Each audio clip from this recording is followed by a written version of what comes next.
All right, We we're live? live. Yeah. Excellent. All Cool. right, cool. All right. Hey, everybody. It's Eric Talbot here with John Wayshak and Tony Sandoval, Reign of Doom. Hi. Hello, guys. Hey, how How are you you? doing? So we're going to just draw on our sketchbooks.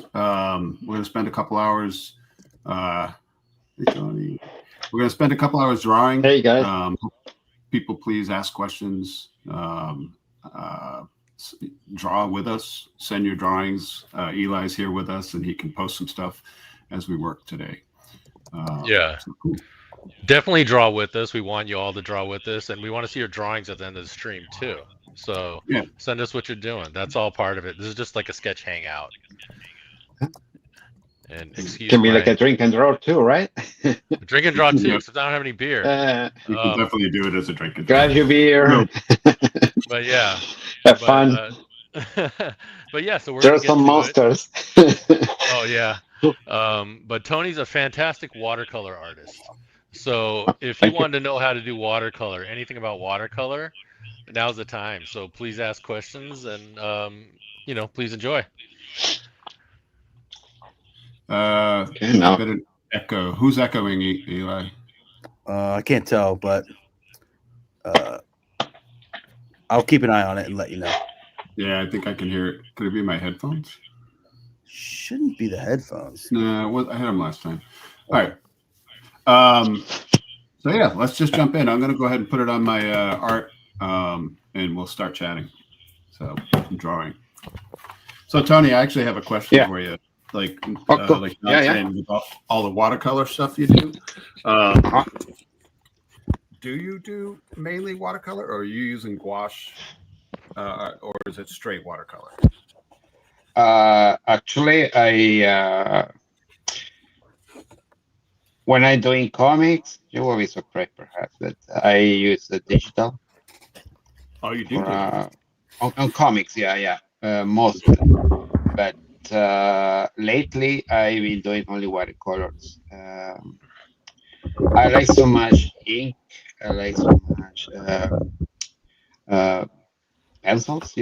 Color pencils. Yeah. I start using them a lot. But yeah, watercolors. I think is my main thing right now. All Yeah. the pages are doing, and all the mostly editors or publishers wants me to do watercolors. Okay. So little by little, I start getting away from digital and all the media. So yeah. Why do you do that? Do you do that because it's faster? Because you, like everybody, most people I think that work digitally, it's an ease thing. It's speed. Uh, I mean, to talking about the with digital, Yes. or yeah, I mean, ever since I started doing comics, and I think I've been doing this for about 20 years here in Europe. Uh, I yeah, I'm used to use this color painter only for coloring. I Yeah. scan the lines and then I start coloring. I find it extremely easy to do it, and and since I started working in comics, I found that that's more easy, more yeah, more practical. It's Yeah. yeah, because when you do watercolors, you have to take care a lot of technical details because the watercolor can look so nice in your paper here in front of you, but then you scan it, it loses a Ab- little bit, and then you paint it, it Absolutely. loses still more, and then when the book come out, it's many of them like a 20% of the magic is gone. Yeah. That's one of the things I noticed already. Um, I've been tattooing for years now, and I Uh-huh, kind of stopped doing comics a uh-huh, lot. I stopped doing published work like that, but I uh-huh, started doing covers over the last year and a half, 2 years, and I uh-huh. did some of them digitally. And the control over the color and the control over the final, output is Yeah, is yeah, so good. It's yeah, almost like it's almost too good sometimes. I kind of wish it wasn't quite so clean sometimes, but. yeah, I agree with you with that. Yeah. And John, you So, do digital once in a while, right? But not a lot. Every once, I think the last time I did some digital, I had to do some screens for a silk screen. That was the last time, about a year ago. And I Right. think maybe I mean, and I lay out my other silk screen stuff digitally in Photoshop. I think the last time I painted digitally was about 6 years ago when I was working on a Okay. mobile game. I found out recently that company went under actually. Oh, no kidding. Did they encourage you to do digital, the mobile people, or was it I just? Low. had to. That's It was cool, man. You, yeah. I'm just doing low. You know what? Actually, we have met in San Diego, but you don't remember me. Huh? I got those guys in there. Oh, Oh, when did I meet you? Last year in San Diego, but you didn't know my face, perhaps. But Oh, sure. Oh, oh you were man, nice to me, so did you show me your work? no, I didn't tell you anything. Oh Just my just God, to write like dude. a regular guy. I know. But Oh so I man. was, yeah. We have met actually. that's Oh pretty funny. man, That was. you should have told me it was you, man. That's crazy. Man, I have no idea. I mean, this is just like a. I never thought you would know my work, so well, That's awesome, man. Well, I appreciate you yeah. coming by, man. Were you here this past year too, or was it this past year? No, last year. Last Last year. year. Are you gonna be Yeah, I coming went with. back? No, I don't know now. I don't know. It depends. But I was with Jungi Stand. I had a new book with them, Superani guys, Oh, cool. and yeah, I was in a stand with them. So with Pierre Han, I say hello to him if he watching this. And yeah, we had a great time. And so when I have a little time to watch the tables, I saw you to work, and I get it. Those guys, and then we just talked a little bit. But yeah, you were nice to me. So Oh, that's awesome. It's good. You were nice. I try to You be yeah, nice remember? to everybody. yeah, no. You That's Yeah, remember yeah. awesome, from the snap that you were rude and not nice to him. man. In my man, oh no, it's gonna be that guy. Oh, Uh, that's pretty That good. that's cool. I didn't know you worked with those guys. well, no, not much people knew that, but yeah, I had the chance to know them for a while, and then we talked about doing a book, like an art book, for a long time. Who is And this? yeah, things happens, a lot of things happens in the way. So yeah, well, we get the book. Dude, that's But awesome, yeah, man. I don't go very often to San Diego, but yeah, sometimes I do. Yeah, Sorry. Yeah, he was talking about Kim Jong Ji's crew. Was it is yeah. it Super Annie? Am I pronouncing that right? Is it Super Super? Annie, Yeah, yeah. Oh yeah. yeah. Okay. So Did they Very you bring nice had you out? guys. Yeah, huh? Did they bring you out? Is that how you ended up at San Diego? Were you out as Yeah. He invite me. Yeah, he working? invite me because of the art book, and Okay. I joined them too in Portugal. They have a Oh, big thing in Portugal. I mean, I'm living in France, in Paris, so for me it was more easy to travel over there. So so it was a it whole was. tour, like a book tour. No, I didn't do the tour like that. Like they do. I mean, it's crazy.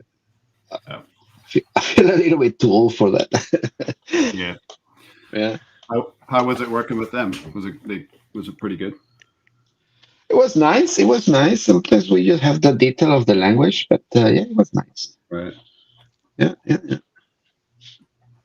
oh, you ever meet? It's with Hyun Shin. It's when I was working. what kind of book was it? Was it an art book or was it a comic Yeah, book it's an or? art book. Yeah. Oh, okay.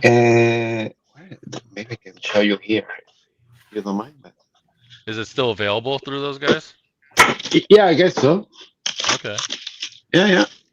I'll show you just a little bit. Just the cover like this. Oh, I was looking at that online. Oh, nice. Yeah. That's, that's really Probably nice. it is. Probably it is. Uh, it was selling okay. So what's what I Do you heard. do you sell it personally? Can people order it from you, or should they just order it online? No, I don't have copies. You Yeah. can order for Super Annie US. Okay. And they sell it very well in the I've got States. you on the screen now with the Yeah. Yeah. Oh, There you cool. go. Man, that's Also, I beautiful. think you might know Stuart, right? From Stuart Art Books. Oh yeah. Yeah. Yeah, Order from I'm them sure. all. I'm sure. I think he might have some. He has all my stuff. So That's in case, awesome, man. in case, yeah, interested. Yeah. Ah, there it is. The most. I love that cover. That's such a great cover, man. Ah, thanks so much, man. I appreciate it. Is there I is really that like the book. Ah, is that piece? Is there a story behind that piece, or was it just a sketchbook you piece? you know what? Not really. Not really, because since actually I moved um, for the second time to Paris in 2017, and I made the decision to take watercolor seriously. For me, it was just a little thing I did for doing sketches and stuff like that. Hmm. And then I don't have any school or any education. Like I don't know exactly the and I studied the technique aspect of the watercolors. And so I tried to learn by myself. And now with YouTube, I'm learning a lot. So yeah, so I took it more seriously, and then now I like it very much, and I So think I'll keep learning. did you always draw like as a kid? Was it like your? I think Yeah, most of the people we talked to, it was just kind of their thing. They spent. yeah. I guess Yeah. it's a common thing, right, for us. All right. Right. Yeah, well, for people are on our what do you call it, generations, right? Because I think we all have a little bit the same age here. Right. I What gue- What was your big influence when you were growing up? Like, what was like? I always talk about how the first time I saw Frazetta stuff was kind of like it cemented what I kind of wanted to do, like that old uh-huh. story. Like I saw the Okay. Frank Frazetta stuff, and it just, Yeah. what are your influences? Like, what artists did you grow up with? Oh, look, I grew up in the northwest of Mexico. I'm from Sonora, we share the same desert with Arizona. Okay, So sometimes we get some American books or American comics, stuff like that. A little bit separate from the rest of Mexico, I would say. Uh, but I think the first thing who hit me in the face was this Jack Kirby New Gods thing because of those warriors. I who was don't it? know, like New New Gods. Gods, New Gods. Oh, Jack Kirby. The war Yeah, of apocalypse, or something like that, right? yeah. Yeah, yeah, Yeah, Fourth World. yeah, exactly. The full world, and then this is the first time I see a comic, and I say, "Oh my God, I was around 6 years old, or something like that." I don't know. And I remember I was asking to my cousins because they were older than me, and I says, "Hey, I want this. Which comic do you want, Tony? Because comic back then were cheaper." Yeah. And I said, I want this one. No, come on, this is too violent. So they want me to choose something like, I don't know, a Disney one or something like that. I right, was right, like, right. no, what? No, Yeah, I have to negotiate it. So, yeah. yeah. I And think we all went through yeah, that kind of like finding something that our parents didn't really want us to have, and we had to like yeah. fight for it. Yeah, that one is one of my first, what do you call it, crusher comics. That's pretty Yeah. cool. That's Yeah, cool. that was I would. It's like looking at your work. I wouldn't like have picked it to be Kirby, but oh, you know. wait, no, there is more. Oh, That was nice. Conan the Barbarian, the Savage Oh yeah. Sword of Conan. That one was a big hit for me too. So is that like the Like Buscema stuff, like John Buscema and all that? actually, the one I like, yeah, and the one I love so much was Alfredo Alcala. Oh Yeah. yeah. That was the first one, and that guy was drawing the very first mini comics of the He-Man and the Master of the Universe.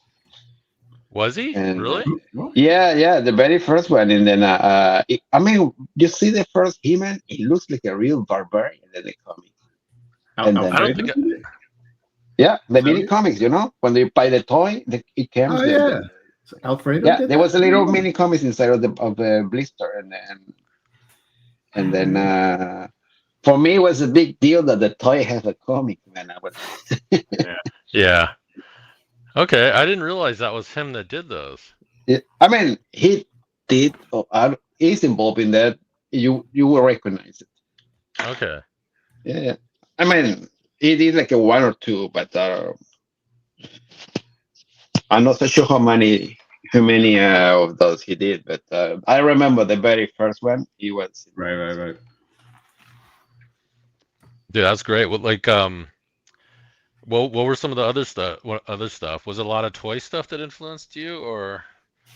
I mean, of course, a lot of TV shows. Yeah.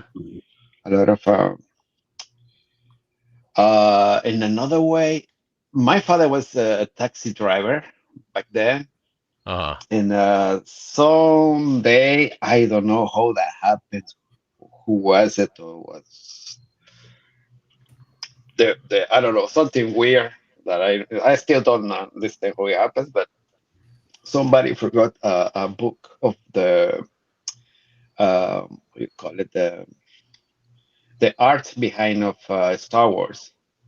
But it Oh was the yeah, the concept, the conceptual art of Star Wars.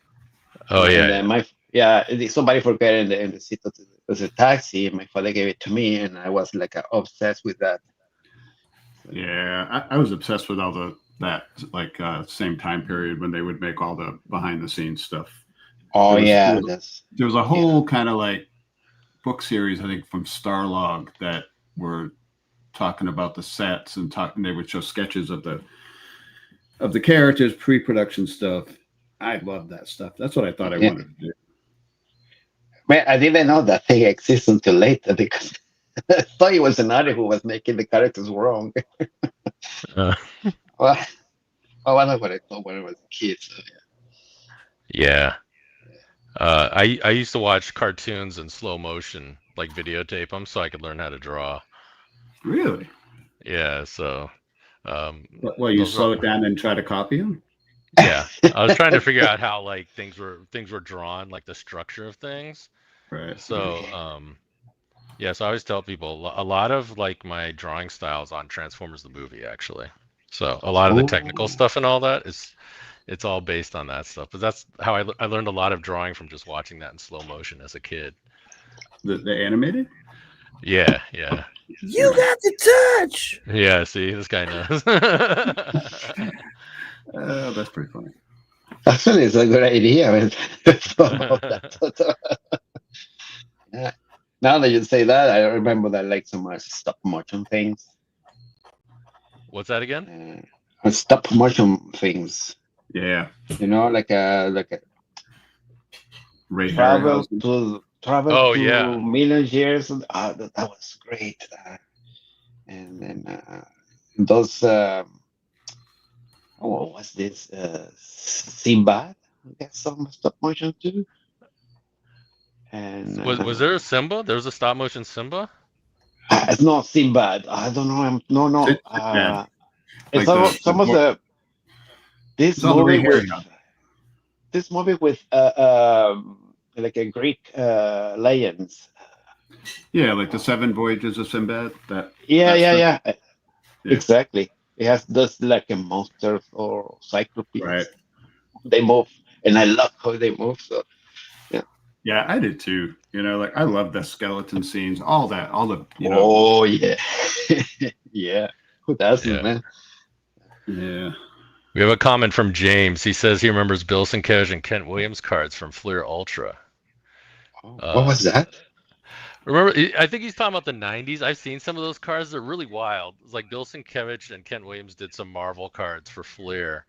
And X-Men stuff. from what I remember, they're really off model, which is what I kind of enjoy about them. All right. There were so many cool things back then, right? Tony, have you done cover work, Tony? Covers? No. Well, wait. Not that much. I did a few things, but not so much.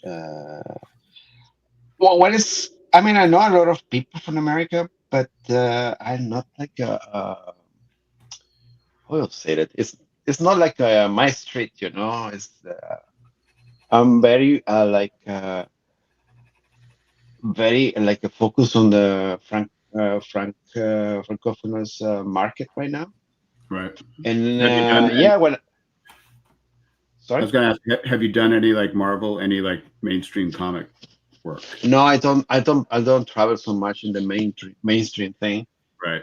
Right. But I just didn't happen. But I know Bill Siwowski and I know some of the guys, but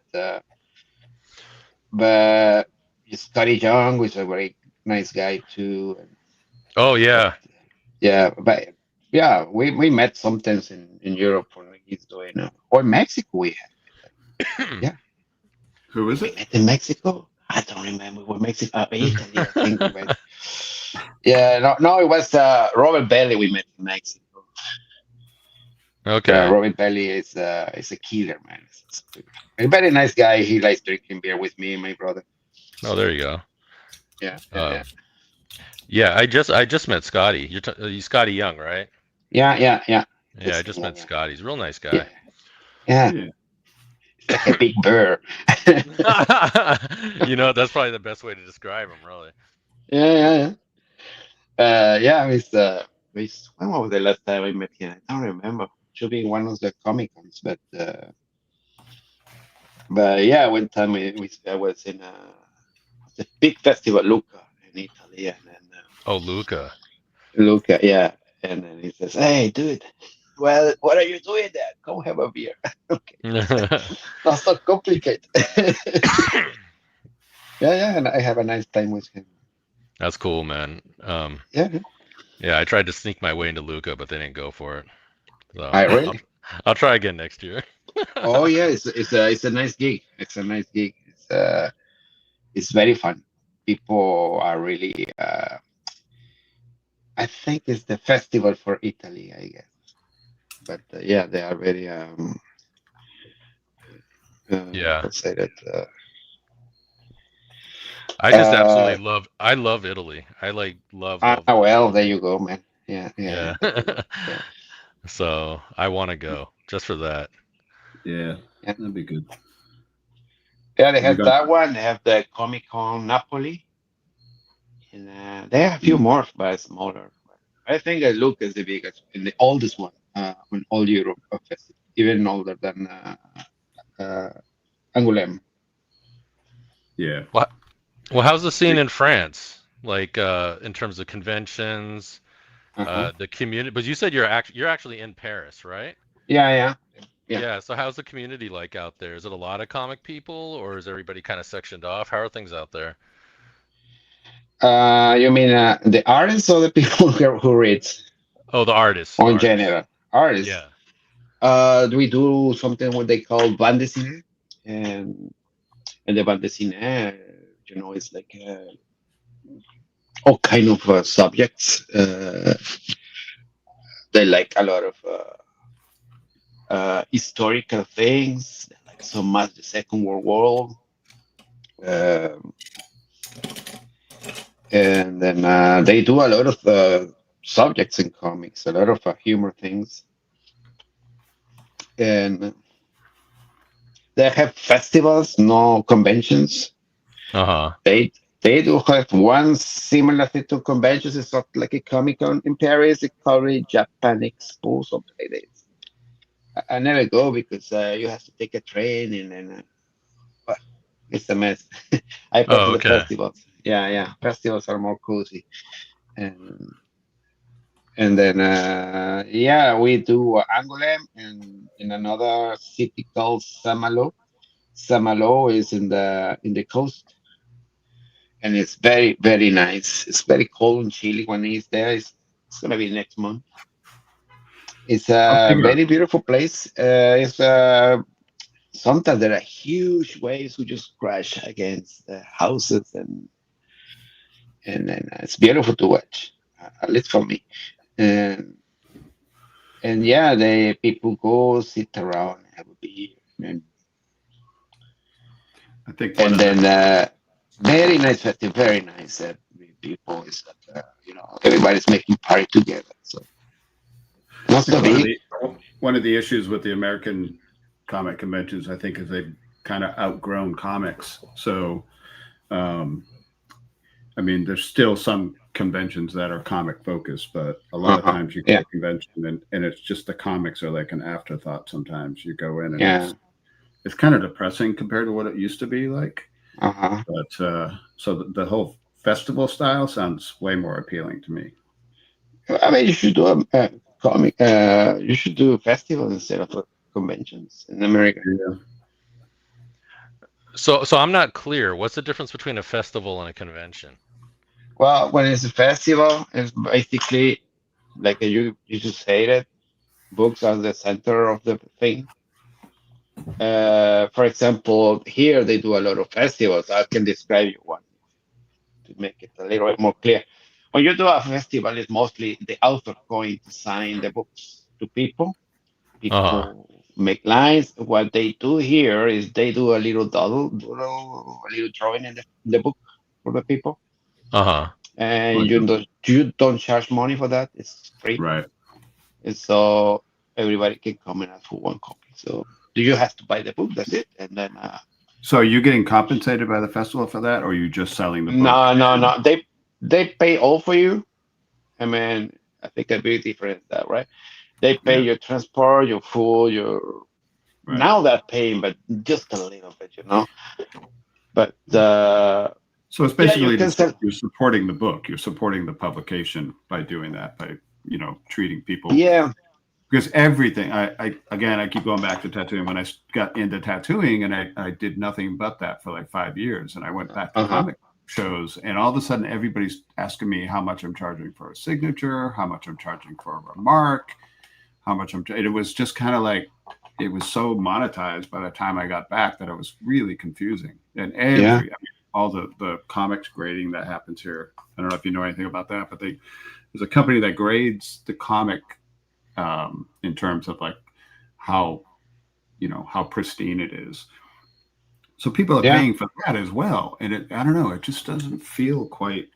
It doesn't feel like the old days. I'll tell you that. Yeah. But I was telling you, this is a bit different. They don't charge money for that thing, but the festival take charge of everything you need. Yeah. Normally, it's like this. But on your side, you can carry your original little drawings and stuff to people. Yeah. So you sell originals. Yeah, sometimes Yeah. when I can, it has But happens. at the Yeah, festival, are you allowed to? I mean, you selling yeah. original. Yeah, yeah. You can. They mostly carry. I mean, I know a big seller of originals in festivals, but it's seen many times that some of the colleagues carry like a like a folder or something like that full of Mhm. drawings, and they put it in the table. In my opinion, in my experience, when I have to do something like that to sell fanzines or prints or something, I always ask to the festival if they are all right with that because they're paying for this. Mhm. And normally they say yes, no problem, and then you sell your stuff, and you can do a little money, and then but you don't spend. I mean, you're only spending your time, of course. Right, right. But So I wonder, by doing all that, are you selling more books that way by being out there and doing these drawings for free? Is it boosting your sales for other books? Like what's yeah, it makes a difference. Yeah, okay? Yeah. yeah, yeah. When I just start doing that, I did all the festivals I could. I was young. So We got some I action here in the chat. We've got some people watching from Korea and Japan talking, but we have a question for John if you want to take it. Sure. All right, here it is on the screen. How was the OA Expo in Orlando? Oh, This is so something you guys should all go to for sure. OAX is the best show I have for the year. It is Oh, my whole studio's falling apart. It is for collectors of original art, and it's people. It's a very small show. A very talented list of artists that somehow I got involved in, and if original art's your thing, that's kind of the place to go. Not just to buy, but also to look. The nice thing they do is they have like if the artist decides to participate, there's free sketch cards on Sunday for like an hour. So if you get a card, an artist wants to do it, they'll do a free sketch for you. But it's a good show, especially if you're a collector. So if you can check it out, I think it's worth checking out just to look at artwork. You don't even have to buy, really. And outside of that, uh, who's it? Jeff from Korea. Well, I'm half Korean. I normally don't say that, so I just want to give a shout out for that. But yeah, it's a good show. Yeah, I keep hearing good things about that show.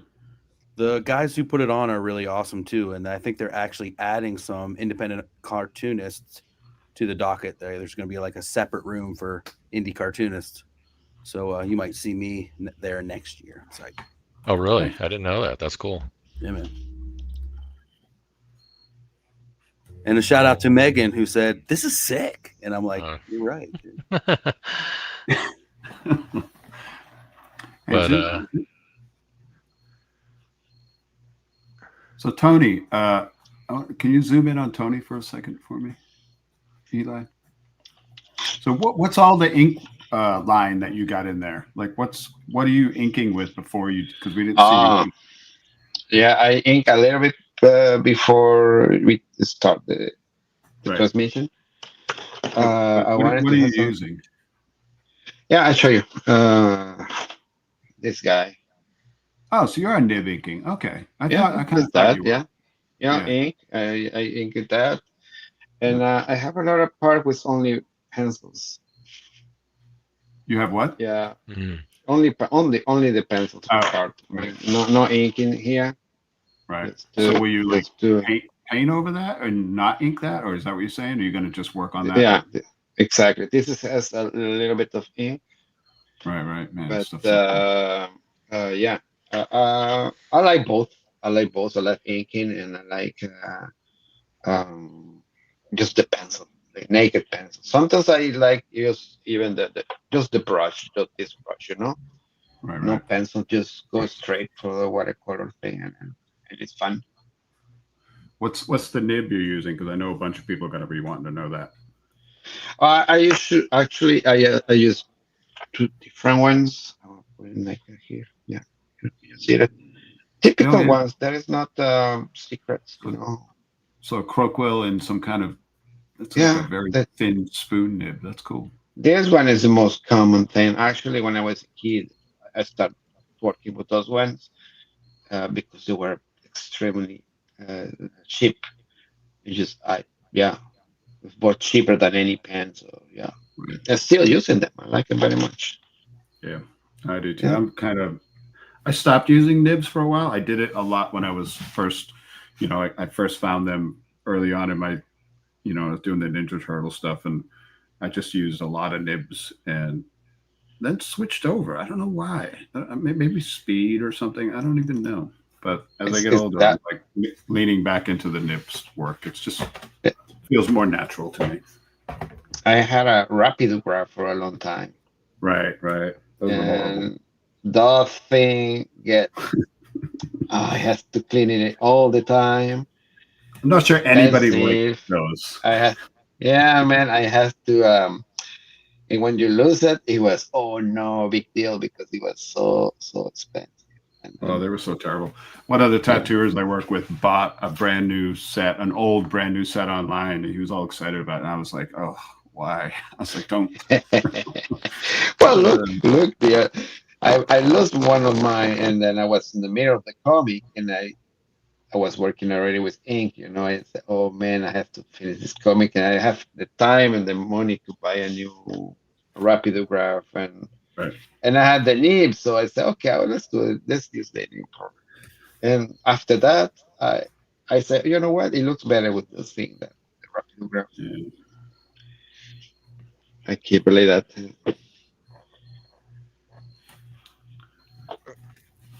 Does it matter to you what kind of paper you're using? Do you have like are you set in your ways, or you just grab whatever's handy and go?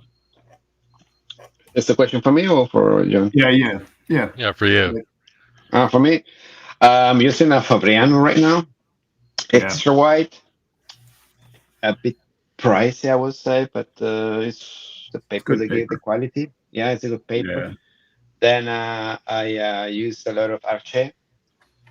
Yeah. See, Yeah, I differ with everybody on that. I never liked the surface on the Arches stuff. yeah, Arche. I mean, it depends on which one you use, but it's Right. a good paper. Then then I sometimes I experiment with another marks who are less known. But yeah, it's the most. I mean, I think is Fabriano the mark I use the most. Right. Yeah. No, I like the Fabriano. Yeah, it's a good paper. Yeah. I love the Fabriano. It's hard for me to get where I'm at though, so I always have to deal with the arches, and I've gotten to the point where I'm kind of used to it now, so it's not that big of a deal. Yeah, because it's difficult in your city to find. The Fabriano stuff always was. I don't know why, but I always felt like It is. Fabriano, the watercolor spread better on Fabriano, to me at least. Yeah, it's not as accessible to me either. It seems like it's there, and then you get used to one, and then you go looking for it again, and it's gone. You're like, yeah, I hate that. I really hate that.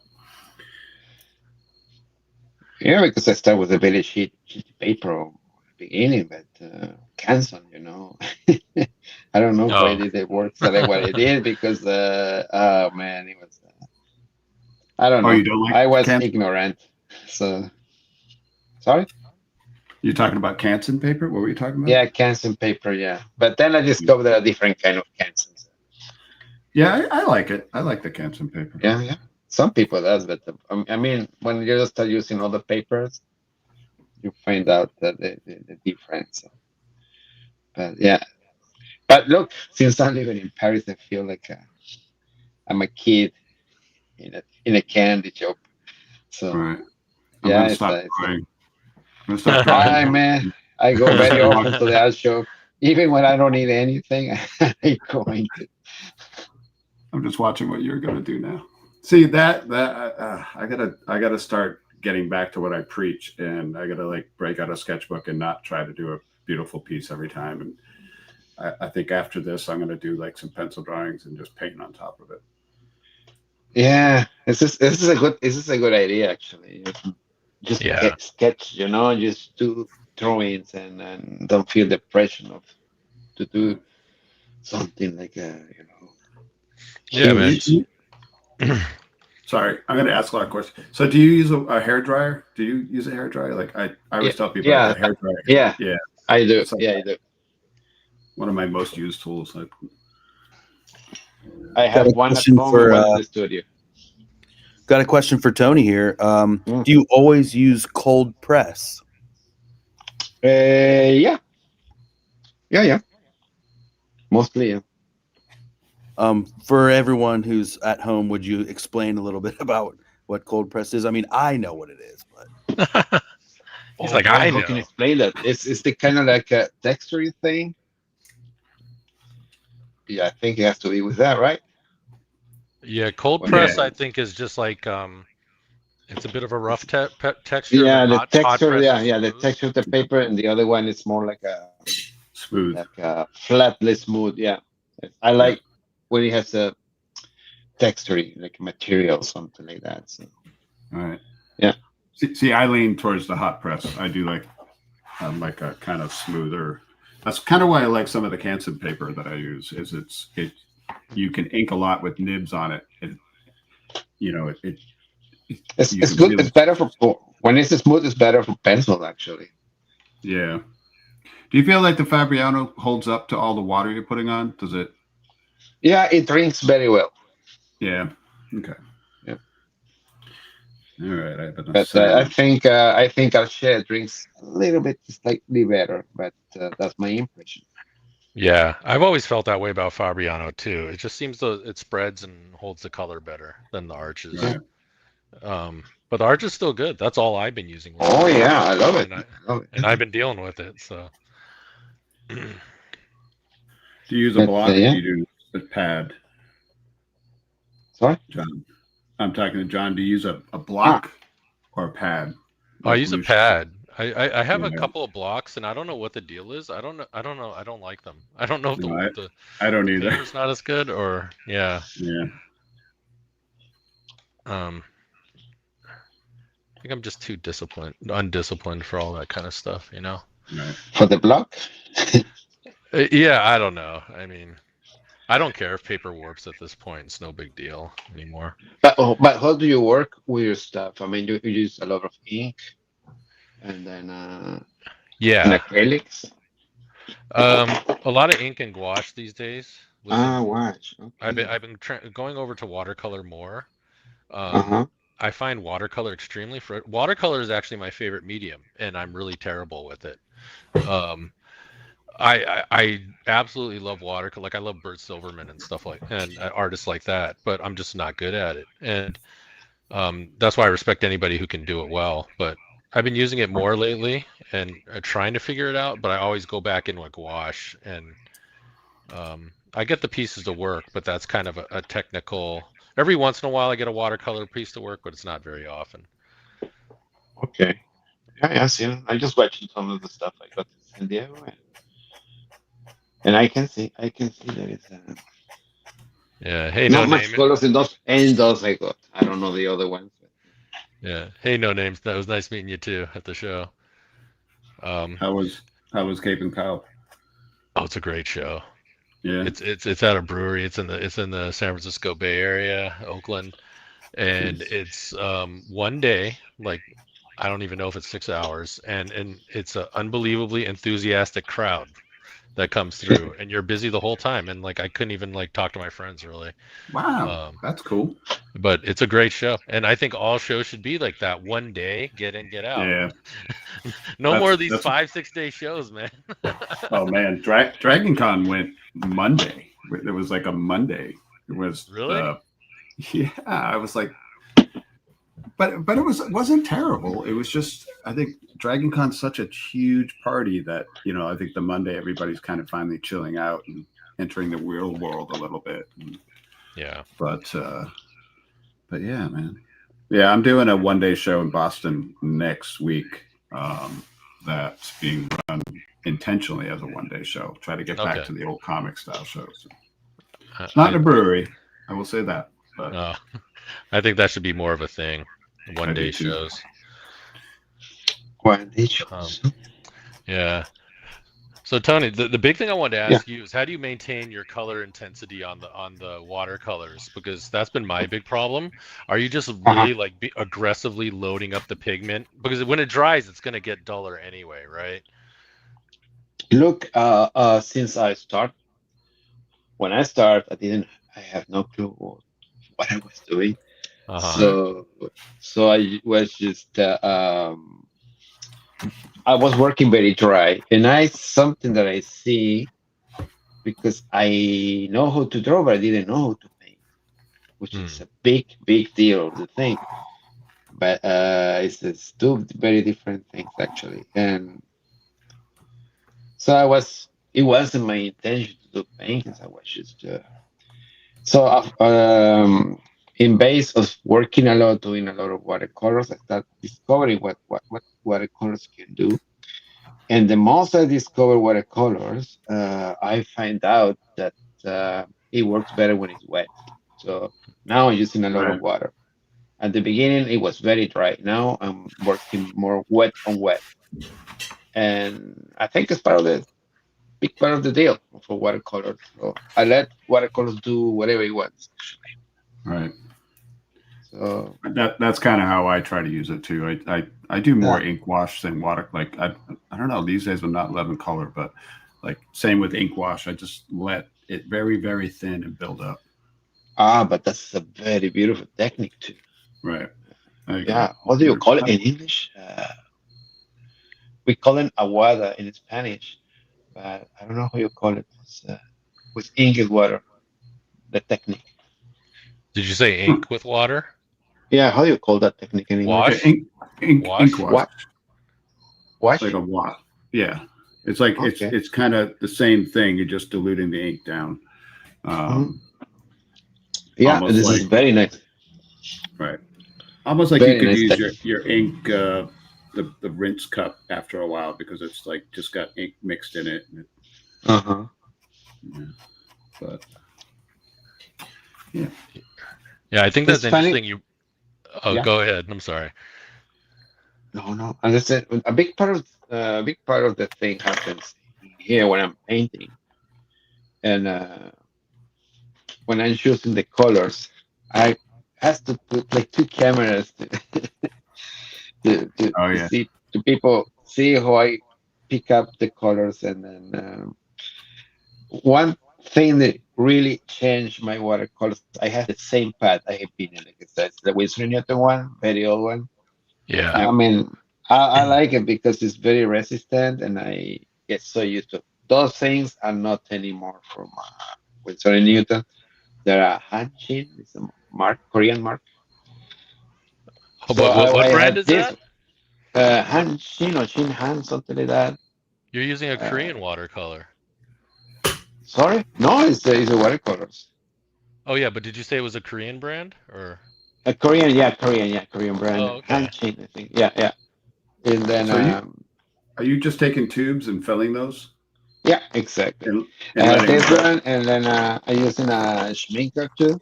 This one is my Schminker little thing. Okay, yeah, I like this so much. This little box. I bought it in Munich. I thought it was very expensive back then, but now it's completely worth. So, so, Yeah, but yeah, you were about to say something? I was gonna say, I wonder if I should get a palette like yours because yours is very small, but I wonder if it keeps the color like more concentrated or wet because this is what I'm using and it's terrible. But I've Mm. been using this for like, I don't know, 15, 20 years, but like it's really Oh, frustrating to work with. why? It's like a huge palette and I don't Uh-huh. know, the colors like this gouache on this side and it's just a mess. Oh, dude, depend where you work and what do you want to do. Me, I put Yeah. this in my pocket and I go away. But yeah. I have that same one. I used to have a Van Gogh one that was like the cheaper version that I really yeah, loved, but I can't Yeah. find it. So I got one of the Winsor Newton ones, but I have to. I just throw away a lot of the colors and fill a lot of Payne's gray, a lot of yeah. blues, a lot of. It's like I don't go crazy with all the color, but I kind of like what you do as well. But I mean, those boxes I have like a 10 of those. Really? Yeah, and I changed them. There was a gift from European Shin. It's a Holbein. Oh, Hold Holbein's on, good. yeah, Yeah. they're Yeah, very good. yeah, yeah. It's very good. I use them once in a while. I like them very much, but I wanted to to keep them for more time. And I have biggest one, and I have a smallest one. But mostly the size of my water boxes is just like this one, you know. Right. So do you This is always work Maria. small? Do you always work small generally with your work? No, no, no. Oh, okay. I hear because I'm just doodling with you. But Yeah. one thing I really like so much, and I think that one of the things I enjoy most in my life is take a sketchbook, small things to carry, go to a coffee shop or a bar, sitting and draw them. I love those kind of things. You like doing that? Yeah. Oh, I love it. Yeah. Oh, when here in Europe we travel a lot of on trains, and I like so much getting my sketchbook when I have to travel Yeah. and just sketching them. And this is when my ideas came to to the planet, and I started to sketch them. So I really enjoyed that moment. So I have a lot of little sketchbooks. And Right. I think this is where I think really happened to me. Yeah. I think more people should do that, including myself, because I hate it, Hmm. to be honest. I I hate hate it working in too. public. But I actually Uh-huh. go out a lot for brainstorming and coming Uh-huh. up with ideas. And typically that's outside of the studio, and I find that aspect easier to deal with. Yeah, but actually, when I draw outside, I sketch. I do like a little total thing, you know. I don't want the people watch me drawing. You know. Oh, yeah. Well, they probably dig it, right? Yeah, I mean, some people say compliments and stuff like that. So. Oh, really? But I don't like when people staring in my back when I'm showing, But, Oh yeah. That's how I picked but up girls my whole 20s, I feel like. Doing art in public. Yeah. At the Yeah. bar I worked at. I mean, I like to be outside, I like to see the people, but I like people seeing me. So. Yeah, Yeah. yeah. That's my big issue with it is I hate it when people, oh, what are you drawing? I have kids and I used to take sketchbooks to they would do sports and it was my way to go to the sport practice. I'd just bring a book and draw it, but people Yeah. would come and look and half the time they'd be like thinking I'm drawing flowers and pretty stuff and they'd see my drawings and they go, oh, they'd be a little bit confused because I draw a lot of weird shit. Yeah, in America, people talk to you. Here is more discreet. Oh, really? Oh, Really? Yeah, yeah. People don't bother you so much here, but in America, people just talk to you. yeah. Well, Okay, so we have a question here. We have one from Adam. Excuse me. He wants to know if there's a specific brand of watercolor you use in your palettes. Which, yeah, I mean, can you tell them the brands you're using again? Hansen and Schminke. And why? What? Are you brand loyal? Is there a specific reason why you're using those brands, or is it just what? Look, the Hansen, me and my brother, we met just by chance, the owners. And they gave us a big set to me, one for me, one for my brother. And it happens to be a very good watercolors. And they gave us a lot. So I've been using this for years. And little by little, start discovering like Daniel Smith. It's very good. And I'm using it a lot right now. And Schminke. I used to live in Berlin for a while. And then this is where I discovered the brand over there because I of don't my know if I've friend. ever even used that brand. I don't think I've ever even heard of that brand. Schminker? Schminke? Is that what it- Yeah, Yeah. Schminke. Yeah. I Yeah. can show you the logo. Okay. Yeah, I don't know.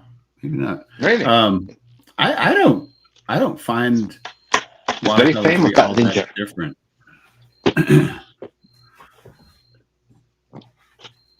What was that again, Eric? So I don't find them all that different. I think I do like tubes over the pans. I like filling pans and letting them dry. And Well, it's I make a mix sometimes. It's not like a Right. my Schminke one have all these are Schminke. There's a Schminke, but those guys are Daniel Smith, Selinier, and Daniel Smith. So it's a So is Schminker tubes that you're filling? yeah. Those are bought in pans because it's the only way you can buy them. Right. And those are filled up, yeah. And those are with the tubes too, yeah. Okay. And the other ones too is only tubes. So, I mean, I've been learning a lot since I tried to get it seriously, and then how to use it. And I know that my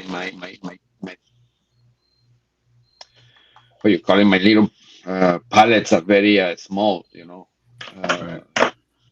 But you know what? Because I see like professional guys working with watercolors and stuff like that. But then again, the interests of these people are different than mine. So at the end, just see what is convenient to you and what you want to do things for. And You got a simple good like this. got a good sub question here. If you guys do use acrylic, do you work from lights to dark or darks to light? Mm. Interesting. I'm not acrylic guys. I don't know how to answer that question. What about you, Eric? I think I work dark to light, but I also Yeah. have a different kind of approach to it. I think one of these days I'm going to show my acrylic approach. I do some different stuff than other people do, so one of the sessions I'll maybe do some of that. But one of the things I do, which I think is really cool, and I've had this little bottle of water forever. And when I'm using, when you're using these palettes, I just take this, open it, drop a couple in. I don't really have a rinse cup going because you can't travel with a rinse cup too well. So I don't know. Like, what do you use, Tony, for water? Do you know what I'm saying? Like, I use a little dropper to basically activate all my watercolors. What you mean when I travel? Or when you work now, do you have like a rinse cup, or are you just using? Actually, I have like a small little metal cup who has a. It works very well. Yeah. I have those guys who you can put Yeah, water that's what I in. was wondering about. Yeah. So that's just yeah. Yeah. And then I have the pentel one, the water brush, Yep. the pentel. Yeah. Or I carry a guy like this too. Yeah, I have those too. And then he helped me to make the watercolors more fresh to paint. Yeah, it's spraying the paper and dropping color on, letting it flow over. I do that a lot. Yeah. Yeah. To build on Eric's point a lot, I don't feel like there's a lot of differences in the watercolors either than the pigment load. Like the more expensive stuff just has better pigment. But I also don't feel like I have enough experience with watercolor to make that, but that's my general opinion. I kind of agree. Yeah. But I have a definite opinion about gouache. And gouache for sure. I have a brand I like, and I think the quality of gouache really makes a huge difference, at least to me. So that's the one that use? I use mostly Holbein. I use Winsor Newton if I have to, but it's mostly Holbein. Right. But and then in terms of the acrylic, it's dark to light. You kind of any opaque medium you have to. The only thing you have to keep in mind is that your darks should be very thin, and your opaques, your upper middles, and your highlights should be opaque, and everything else should not be as thick as you think it should be, which is a big problem I always have. So these days I'm kind of laying things out in watercolor and building up and finishing in gouache. And watercolor on illustration board, I think, is part of my frustration because it's not great on illustration board. But, yeah, definitely the paper makes a big difference for me.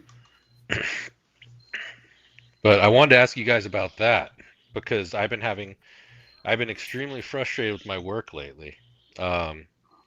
I've done 10 pages of comics that I'm just like, oh man, I'm having a lot of difficulty making things work. How do you guys deal with frustrations when you or do you guys even have those extreme frustrations? Because I have extreme frustrations sometimes with my work. Well, I've been feeling like this for a while. Oh, really? Yeah.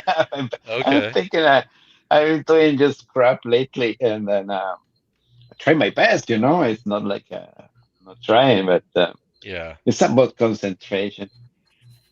And I'm working a big comic book right now. It's around 100 pages. Mm-hmm. And then it's all watercolors. Oh, man. And using like this technique, like those little masks over here. And every time I finish a page, it's like, Yeah. But you know what? It's okay. I keep moving. I don't stop. I think it's the best. I say this to all the young people who ask me that.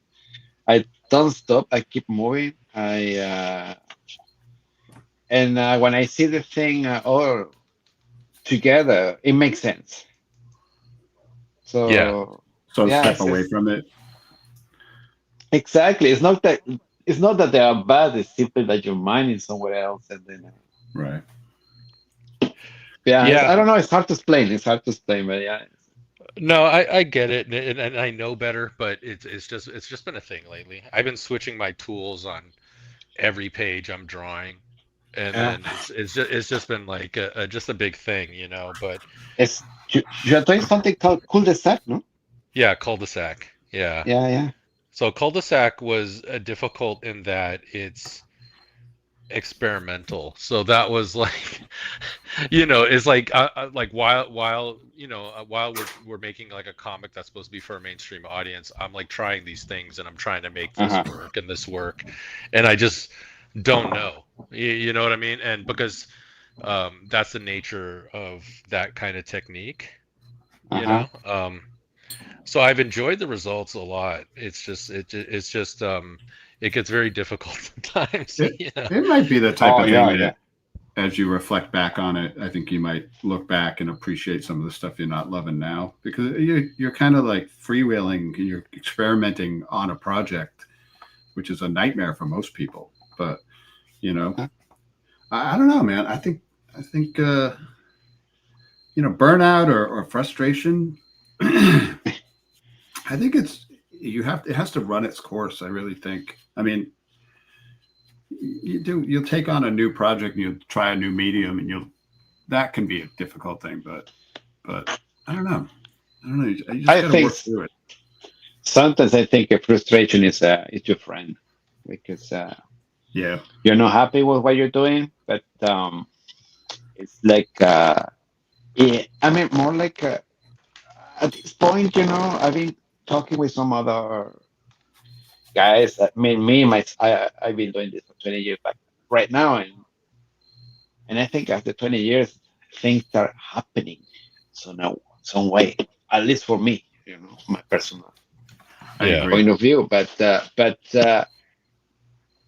I don't know. I've been changing for a long time, the technically and then subjects, and then I'm repeating myself so much and throwing the same things over and over, stuff like that. Right. And then you try to do something new, and it takes courage, and then it takes a lot of uh, I'll say that integrity to do those things. I mean, I've seen every time I see in the Sakakuli, and I say he's looking awesome. I don't know because, of course, just you're talking from your point of view because you're doing it. But I Right. think we people who are looking it for outside, for us, looks like very nice, Right. very badass. Actually, I said, "Oh man, this looks like it's so strong." And it's like reminds me for far away a little bit to like kids with Max. It's so exciting, this kind of thing. Yeah. But you're I don't know definitely if I'm right. You making got to. sense. No, I'm so no, random, sorry. but you're definitely right in that you're saying like you got to keep going because I mean, you know how it plays out. Because it definitely is like when you return to it and come back to it, you're like, oh, that was, That's you know, not what I remembered. Yeah. yeah. I was like, oh, that works pretty well. Actually, it wasn't that Half the time, bad. yeah.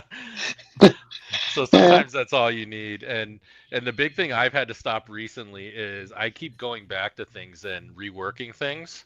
Right. And I'm not even kidding. 9 times out of 10, actually, an original I did recently, I made it get worse every time I go back to correct it. So that's Uh, over. There's no more of that happening anymore. I can't even sell the original because the one that went to print was the first version. So, so that's like a I- big thing for me now. I have to stop doing that. I'm a big fan of taking pictures throughout the process, even if I don't post it, because I look back at the photos sometimes and I'm like, oh, that's kind of cool. I definitely overworked this, um, but a lot of times it's always just a bad. Things look shittier before they look better. You know that old saying, like paintings that way. Like Yeah. you got to fuck it up, and then you got to dial it in, and then you got to bring it back together. But there's definitely times where you're just like, you don't want to give up because you really fuck it up. But a Yeah. lot of times you spend the time to try to fix it, and then it's better for it. But yeah, one thing tattooing taught me, 100% without a doubt, is in a tattoo process you can't really walk away. You're no, engaged no. with the client, so you just some days it works, some days it doesn't, but you still got to do it. You know what I'm Yeah, saying? yeah, yeah. Yeah. Yeah. Let's catch up on some comments here. Let's see. The acrylic one we answered. Jeff, a friend of mine for a long time, says Schmicky makes a good liquid charcoal. I don't even know what liquid charcoal is. I taste I've been some. I taste some those guys. What is it? What is it? It's basically it's like when you take the pencil, you do this, It's like and you a mix Uh-huh. it powder. with water. Yeah. No, Yeah. no, it's different. It's different. It seems like an amazing thing. Of course, everything is amazing if you know how to do it. Yeah. But I tried and I felt so frustrated at the first time. But I yeah, got some. I got like a little yeah, pan of liquid water. You add water to it and you paint like with watercolor. But in my brain, I'm thinking, well, I'll just lay down a layer and I'll use an eraser and I'll take stuff. It doesn't really work that way. At least the stuff that I'm using. But it also gets muddy really fast. It quickly becomes like I don't know. I tried to use it too much like watercolor and it wasn't a good. yeah. That's I'm not not the saying I'm case. done No. with it, but yeah, right. Yeah. But I was thinking I could do some cool stuff, just pull graphite back out of the paper, but it didn't work that way for me. Okay. And it's really really messy. You will make a huge mess with this stuff. At least that's what I remember. Just try. I Okay. agree with that. Cool. And then the real McCoy collector wants to know, what's your go-to size brush? I'm gonna assume he's talking about watercolors. I work Is there? small, so 2s and This 3s. I don't know. And then I was Tony uses whoa. water brushes and stuff like that. Yeah, I Right. have the number 10 here. Oh, okay. And the one I'm using is number 10. I use the number 6 a lot. Yeah. Are you What buying did the I red say? sables? Are you buying the red sables, or are you using like synthetics and No stuff like that? synthetics. The red Yeah. sables don't. They're too expensive, and they're better for ink for me. I actually like the way that these cheap brushes perform way over the Yeah, me too. Raphaels. Okay. Yeah. Because I, these might be pointy when you get them, but as they kind of round out, they're cool. They do cool stuff. I keep brushes forever. They'll be like beat up. I don't know. They all do cool things. Like a new brush, you kind of have to break it in for me. So because I'm trying not to do too much detail. You get a new brush and it's got a nice point. That's for later. That's for like the end of the piece. Like for me. Yeah.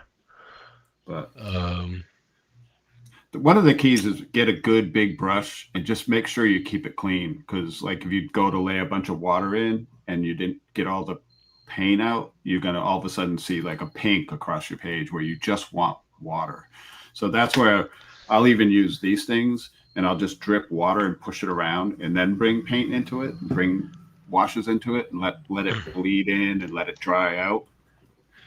yeah, I'll let the colors, I'll let the dirty water and the colors come through, but that again, that's a reflection of my poor watercolor skills, because my intention is I'm going back into it with gouache, which, Right. if you're really doing watercolor, that's not really what your attention's supposed to be. So keeping the brushes clean and all that are pretty much paramount if you want to have, really nice color on these things. Yep. And for that, I just use dish soap and put it in warm water and really just kind of work Yeah. it all out at the end of a long session or before you're going to paint, if you're worried about it. But Yeah, I'm trying to draw. My cat won't stop attacking my legs. I think they're hungry. yeah, haircut. Yeah. Okay, so Adam says he's been feeling that frustration too. Finishing an issue of every piece feels like it's taking so much longer than it should. Well, that's never going to go away, so get used to that. Nope. And True.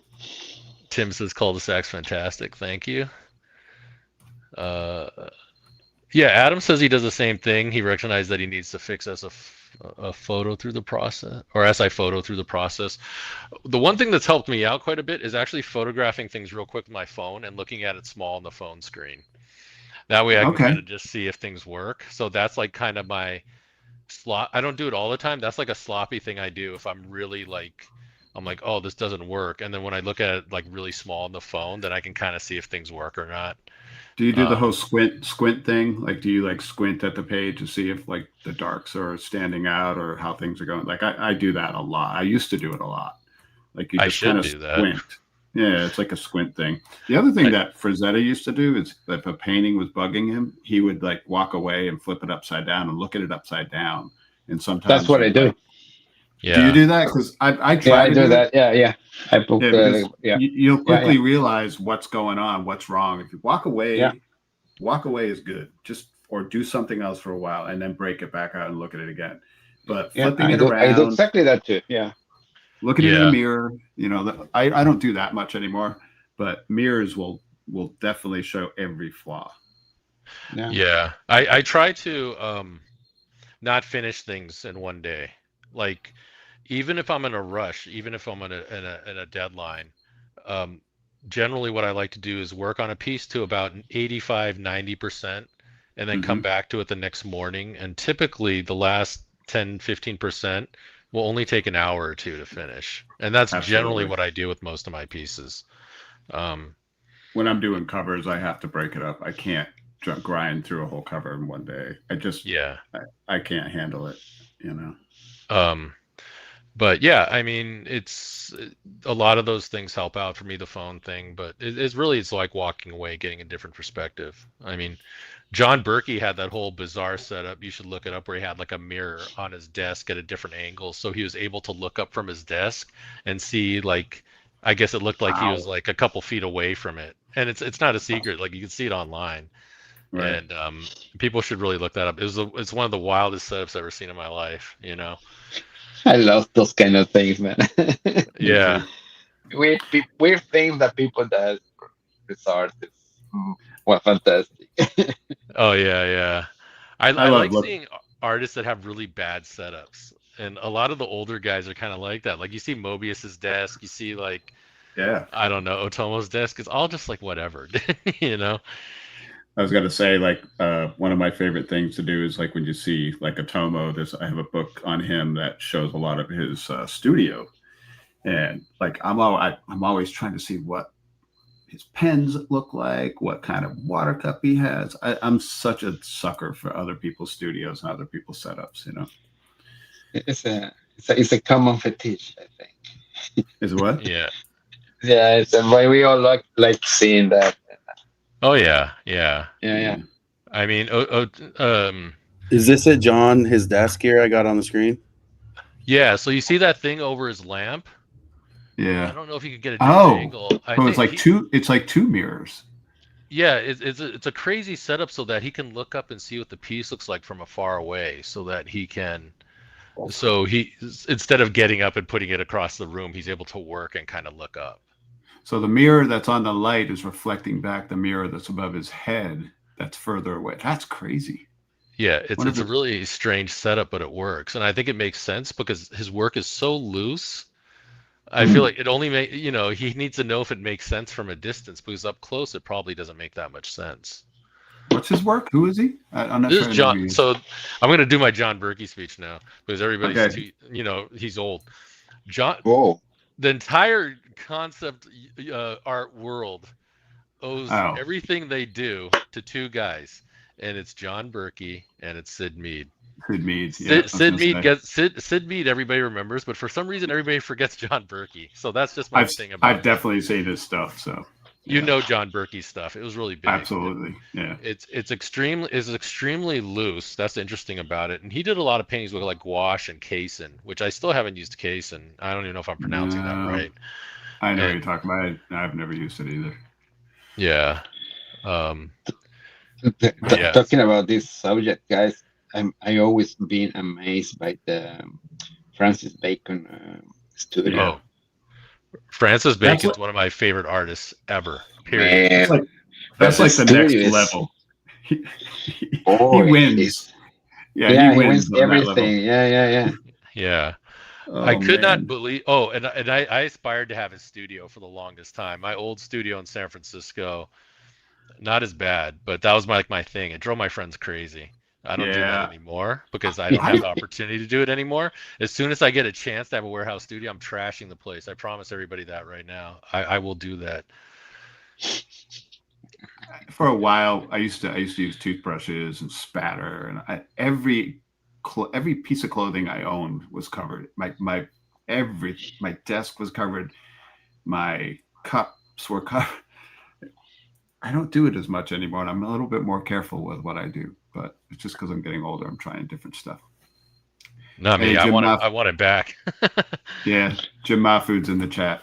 He's calling us all badasses. Ah, Oh, jeez. hello to him. We'll take Yeah. it, but you're a badass too, my friend. I know he does it better than the sketchbook than most other people, man. Yep. He's been doing some nice covers for Cul-de-sac too, so I'm gonna give him a shout out for that. Nice. I owe that guy a drawing right now, so I got to figure that out. But yeah, let me see. Do we have anything else? Megan wants to know. I would love to know what is inspiring you guys at the moment, and what about your work is challenging you at the moment. So, Tony, what currently is getting you going? Well, I'm mostly doing pages, I think. For me, the writing of the comic was the most challenging things all the time. Uh-huh. And then what do I want to tell and how I want to tell things.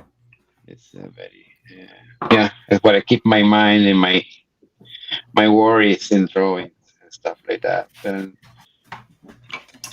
Are you writing the book too? yeah, I write to my stuff sometimes. Okay. Sometimes I work with writers, but my favorite thing is to do all together. So Yeah. Right. And then what's kind of inspiring you lately? Is there anything in particular, like whether it be a movie or something, where you're kind of like really just like, it's making you want to go draw or anything? you know what? The new Moebius book is gonna go out. It's a sketchbook. That guy gave me a lot of inspiration. So yeah. What is it? New you go out- Mobius. New Mobius a sketchbook. I mean, let me explain. Yeah, and Moebius passed away a few years ago. I know. Yeah, I didn't know there But- was a new one actually. Yeah, it's a surprise for me too. His wife did a Star Plus, something like this, they call it. So she's polishing like a small, real size sketchbook of him because he draws all the time. Who is? And I don't know, guys, if you Mobius. remember. Oh, Yeah, if you remember this 40 days in the desert beat, something like that. It's just a sketch of the dude, And then they published like four of them, all of them wonderful. Are they the old, the small sketchbooks? They're like 6 by 9 inches, somewhere around there. Yeah. Okay. Very, very loose. So the new one is gonna be like that. Yeah, it's just sketchbook, and I think I'm gonna get it too. I mean, it's coming out at the end of this month. Oh, that one, dude, that came out a long time ago. I know that one. Yeah. Okay, I'm glad they're putting that back out. Actually. Yeah, that one. Yeah. Sorry, it was awesome. the first one of that series, and then they did Creatures of Mars, and then the Mayor something, and Laszlo Yeah, I mean, I can show you the one I got here. Laszlo Parker. Not much people know this one. Oh yeah. And it has only weird things like the abstract thing of Moebius. Yeah. Wow. And then it has some like a color things were just amazing. Let me find a web page to show you.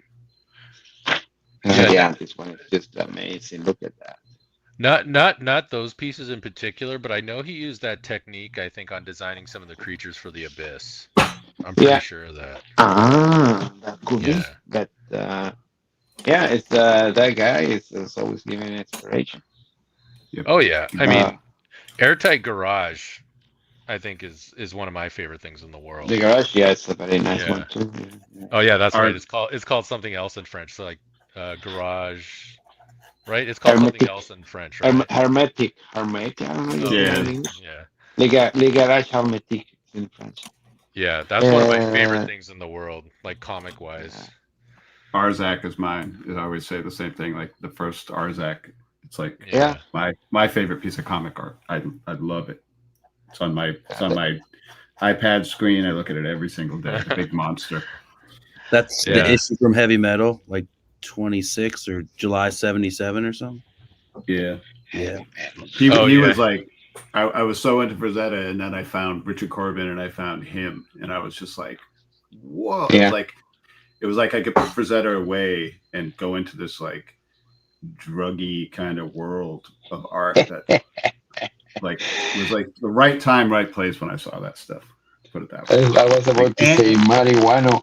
Marijuana. Yeah, exactly. Yeah. But Mobius was definitely the shit. He was the guy for me. I loved everything about him. Yeah, I met him once in Angoulême. Oh, did you Oh, you really? did? And, yeah, and then it was already 3 in the morning, and I was so tired. But I got a new back then. He says, "Ah, you want to meet Mobius? He's just right there." And I was, holy crap! Of course, I want to. No. And then he said, "Hey, let me introduce you, my friend from Mexico." And then he was, "Oh, Mexico," he says, and he started speaking perfectly Spanish. Of course. And he told me all his adventures in Mexico because he lived there when he was young. So, Oh yeah, so I Mexico guess was when didn't he have like some kind of weird trip on peyote in Mexico, and it had so. something to do with one of his Yeah, yeah. girlfriends? Yeah. I guess yeah, I guess that come from there. Yeah. Like I said, So, drugs. yeah, yeah, I yeah. bumped That's, into him. I literally bumped into him at San Diego Comic-Con, one of my early San Diegos. I rode an elevator with Jack Kirby, and I was walking through the con, and I bumped into somebody, and I was boy. all stressed out. And I look up, and it's Mobius, and I'm like, Oh no! oh, I Oh, couldn't man. take it. What a nightmare dream, huh? Yeah. Yeah. Is there someone recent? Is there something recent that's inspired you, Eric? What's inspiring me? I'm like looking around. I don't know. I think what I get inspiration from music more than any art. What art am I looking at? I don't know. I think one of the cool things I just found was Klaus Janson kind of black and white kind of retrospective book that Sean Crystal turned me on to, that I'm looking at, and I'm kind of remembering how much I got from looking at that stuff when I was younger. I kind of forgot how much like the loose, crazy ink stuff I do is influenced by him. Yeah. But I don't know. Mostly music. Okay. I'm not really That's watching cool. anything or reading anything that's blowing my mind. I think just finding new bands and drawing. Did we talk about Alien Earth last time? Or are you guys watching that? I No, think we did. It's not doing anything for me, to be honest. But I don't know what Alien Earth is about. I haven't seen the previews or anything, so I'm pretty much in the dark about that one. Oh, me neither. Quick elevator pitch because it's insane. Okay. yeah, The I- Utani ship crashes and it's got all these specimens, not only the xenomorph, but all these super messed up aliens that freak the hell out of me. And it's like really intense. Like this. if I was younger, I think I would have liked it. But having grown up with Alien, and Alien's kind of like the perfect movie. It's kind of hard. I'm kind of judgy. I'm definitely judgy. I get you on that. It's got the feel of the original Alien, like especially the flashbacks, like Oh. crashes. It's like 100%. I think the alien itself, the alien that they had running around, was cool. It was a good alien. Yeah. But like the weird eyeball symbiote that crawls in your eye socket. Oh, come on. On some level, it's really fucking cool. But on another level, I'm like, that's not fucking cool. That's kind of stupid. But don't ask me, man. I'm a grumpy old dude. I only ask because you all have amazing like xenomorph art. So I was like, I love the xenomorph. I love everything about it. What Geiger was like one of the other kind of artists that kind of blew my mind. It was like finding a true original, even though I never emulated it. I don't think I just found it so cool. This is another thing I love so much, the Geiger art. Oh yeah. Yeah, I got so many books of him, and I went to the museum. Oh, did you? Yeah, it's in the The bar or the museum? What is it? The museum or the bar? I went to both. Yeah. I promised to my brother when we were young that one day we want to go to that bar and want to get drunk there. And we did. Yeah. I missed it. The one time I was out there, I think it was closed or something like that. So it's only open like certain days of the week. Yeah. The funny thing I have about Giger is like it's like a kid thing, right? So like I used to go to the bookstore because I was just like, I could never afford a $70 art book, so I would just go Oh, there and sit there and go through the, every, I don't know, every few weeks, every month, go there and just go through all the Mobius or the Giger books. But so I was like, I'll never be able to afford these, and that was like kind of Right. always my thing. that's true. That's expensive. Huh? Yeah. I remember when I was 17, I got my first job, and the first time I got paid, I spent a lot of this in a heavy metal magazine, Oh Yeah. where yeah. Simon Beasley was throwing this Slane. Oh yeah. I Yeah. don't know if you remember that one. That made I me a big impression. I know Slane, dude. Slane is awesome, man. Yeah, yeah, that one really hit me bad. Yeah.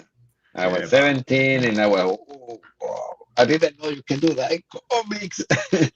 Oh yeah. No, I mean, yeah, no, I mean, I learned how to paint from Batman versus Judge Dredd. Like, Ah, yeah. yeah, Ah. that book and Oink, because I remember like I was in art school and I went to Oh, art school to do 3D animation. I wanted to like work in movie effects, but I ended up in illustration, and it I wasn't the greatest student, so somehow I got an illustration one. I didn't know how to paint at all, so my friend just gave me like a stack of books and Batman Judge Dredd was on that and Oink, and then that's how I learned enough about painting to like paint my assignment that week. So I always credit Well, that as my thing. that Um, works. I spent a bunch of time at Simon's house hanging out with him, painting, working on the melting pot shit. So I got to see him his whole process, like how he layers his shit, he's a very natural artist. He's like Yeah. one of the most natural artists I think I've ever met in my life. Like something it just flows out of him. Even like the loose, scribbly, simple stuff fits the paint. It's you know what I'm saying. Like the weird little background stuff that he would do in those. Where like one of the things I loved about Slain and Judgment was the panels that almost looked like he didn't have time to finish them, and maybe the yeah, deadline was coming up. But and I don't know if that's the case. I'm not saying that's the case, but I'm like that's the shit I like. All the overdone final overly painted stuff is cool, but the stuff I like Yeah. is you know is yeah. I think that's why I was able to figure it out, and I think that's why because there's only one Simon, but like I think that's why there were so many copycats of him too. His style was uh, easy enough to dissect on a very superficial level and it, figure out, but you didn't have the natural ability of Simon to like really pull it off, you oh know? no. Um, That's true. Yeah, yeah. his Doom Is, Patrol covers are still some of the craziest pieces of Yeah, comic art ever. isn't I any agree. book who recollect all those colors? The what? The Doom It's Patrol covers, yeah, Oh, yeah. from what I remember, I think Ashley Wood has one or maybe two. I don't know. No, no. I mean, it's if there is a book who, Oh, a book. I yeah, don't yeah, know. who is because we have few, me and my brother, because we were at this dude for since since that time, Yeah, and I don't know. I mean, I don't know. It's we I feel have like I two saw. art books here, but yeah, there are some in one book, but I don't know if it's all of them or if I don't know. yeah. But those Doom Patrol covers are crazy. Yeah, There's yeah. nothing like that even today, you know? Right. Uh-huh. I don't think they were very big either. I think they were small pieces. Really? I kind of think so. Like the art that he had around the studio were all surprisingly small. Yeah. But Well, interesting. Huh? Yeah, I'm trying to do a project small right now, and that's one of the things that have been frustrating me. yeah, I Um, agree. it goes back to Otomo because I kind of found out how big his originals are, and I was like, no way, man. How big are And they? They're like around 11 by 14, but like the drawing size is smaller, somewhere around Right. there. Right. And so I'm trying it out because I was just like, he did it. I was like, I'll give this a shot. But that's been one of my frustrations lately. I work very small myself. So how do you Yeah, deal when with that? Because I feel cramped. Like when I'm drawing comics, like even some of the panels, I feel cramped when I'm drawing. I was working some pages and just to show you something, right? Because pages of this size. I don't have a rule here. Well, I don't know if you know centimeters, but Oh yeah, that's not huge. no, it's you see the hands. Right. Yeah. Right. Right. Yeah, yeah, very small. You letter Well, in, yourself. in in this case, yeah, I'm doing for myself. I mean, it's nobody I reading like. in I Spanish, like but that. yeah. So yeah, I love doing this, but Mm. uh, yeah, I like doing small things sometimes because I can carry in my backpack. It was a time that I was traveling all the time doing festivals, and I carry the patient with me to work in the airport or the hotel or whatever I stayed. So I never Yeah. stopped play dates. So yeah, that's why they were small. That's the one thing I am liking about that size is that I do feel like I'm producing pages faster, which is a It's kind an of a goal impression. of mine right now. Okay. Are How you will you make it? simplifying your process, No, that's John? part of the problem. Yeah. I'm using like a very precise pen, which generally I don't like precise pens. So that's Right. been Right. like the kind of the big part of the frustration too. Right. Um, so it's good and bad. I'm just using it as an experiment. I'm just stupid enough to experiment on stuff that's going to go to print, which usually Is not. it a cul-de-sac book? Is that what you're working No, on? no, cul-de-sac's drawn normal size. Okay. Yeah, cul-de-sac has its own frustrations. Sorry, man, but Mainly with the painting. it's like you collect those frustrations. Yeah, But yeah, every project has its own difficulties. So. yeah, and like I said, you go back to it, you're like, oh, so I mean, I sometimes I get this weird thing. I'm like, I go back to, I'm like, I can't believe I did that. And if I had to do it, I don't think I can again. You Right. know? Right. I Well, looked at. sometimes happens when you discover that you haven't saved you put that to your pages and then you have to do it again. Yeah. When that happens, it's so painful, man. I drop everything and act like a monkey and then go out and don't return to the studio until the next day.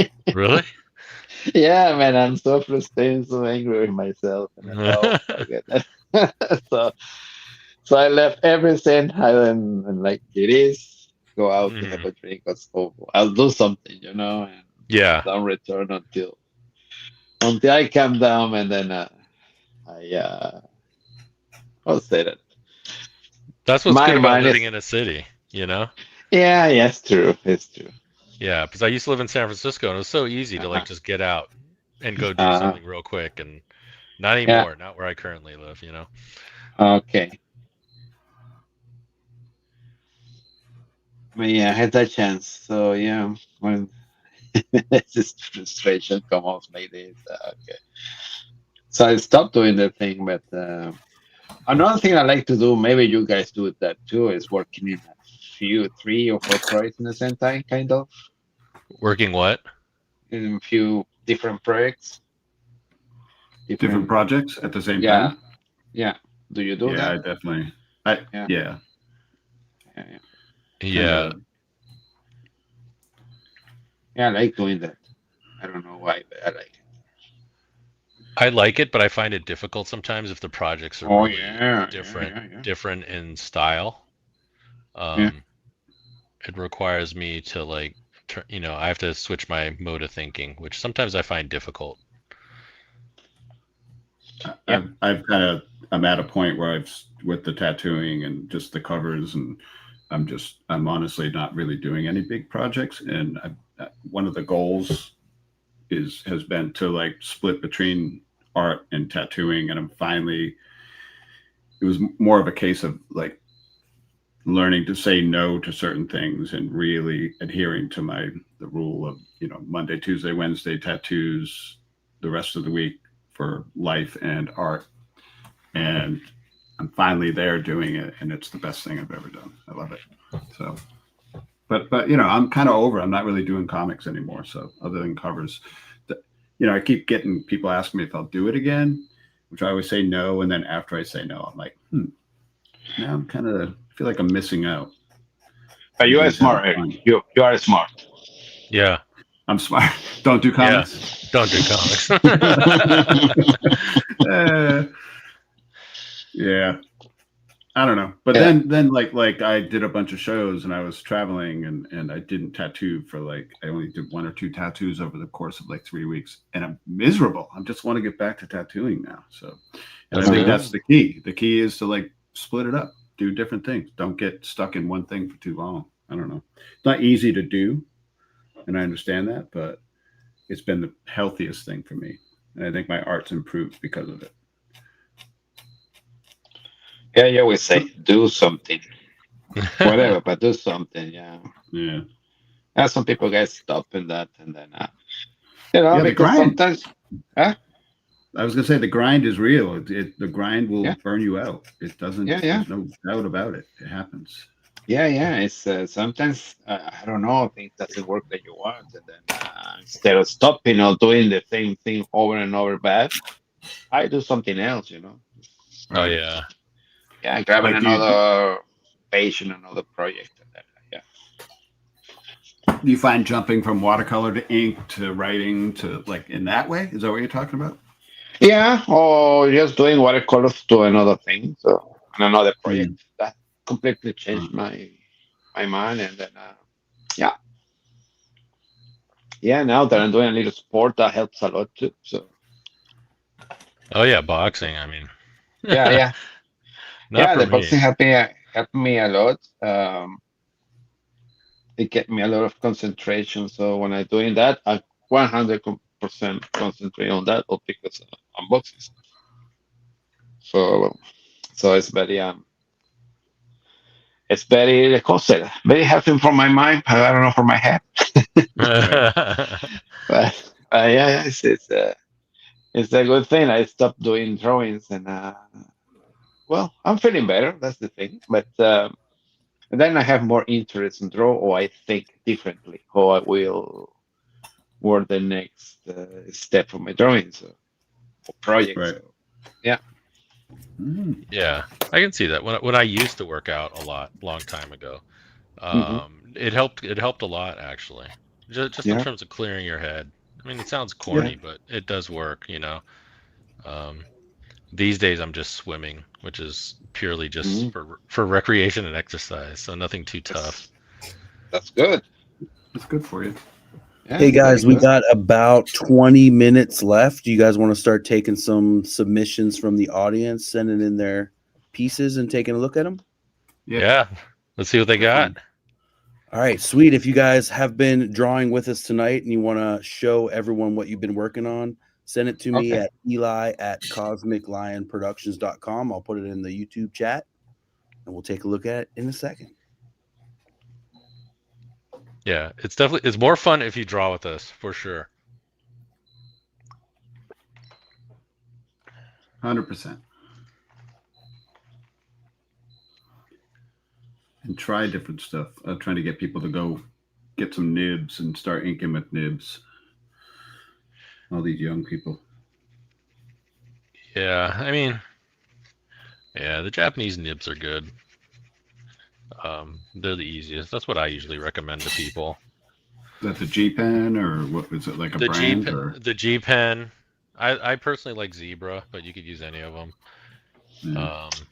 But yeah, the G pen, the Maru pen, which is what I've been using on a few This projects, one is which I find the carbon one. It's very nice.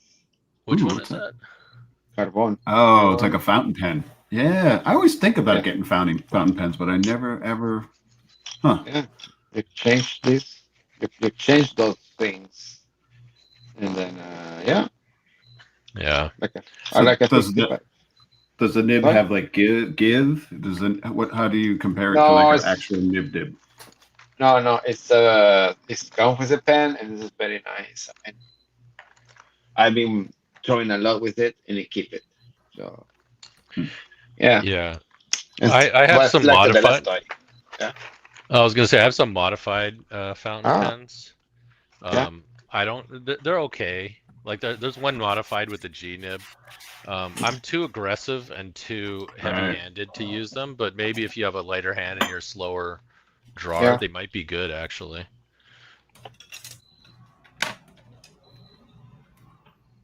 Well, they didn't finish that one, but yes, mine is just a sketch, right? It's like we were talking before. Dude, we're messing around, man. I mean, Yeah. Yeah, just making yeah, free, like a free comics. I mean, free yeah, just sketches, like yeah. I mean, people gotta understand, like people who are out there, who are people who are drawing with us, is a sketchbook's a sketchbook. yeah.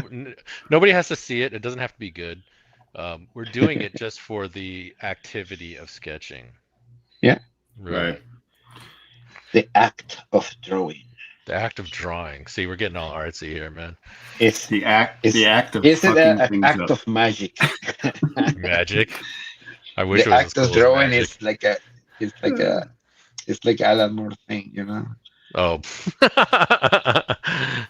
Yeah, you need like an Alan Moore kind of description, all that stuff, right? Yeah.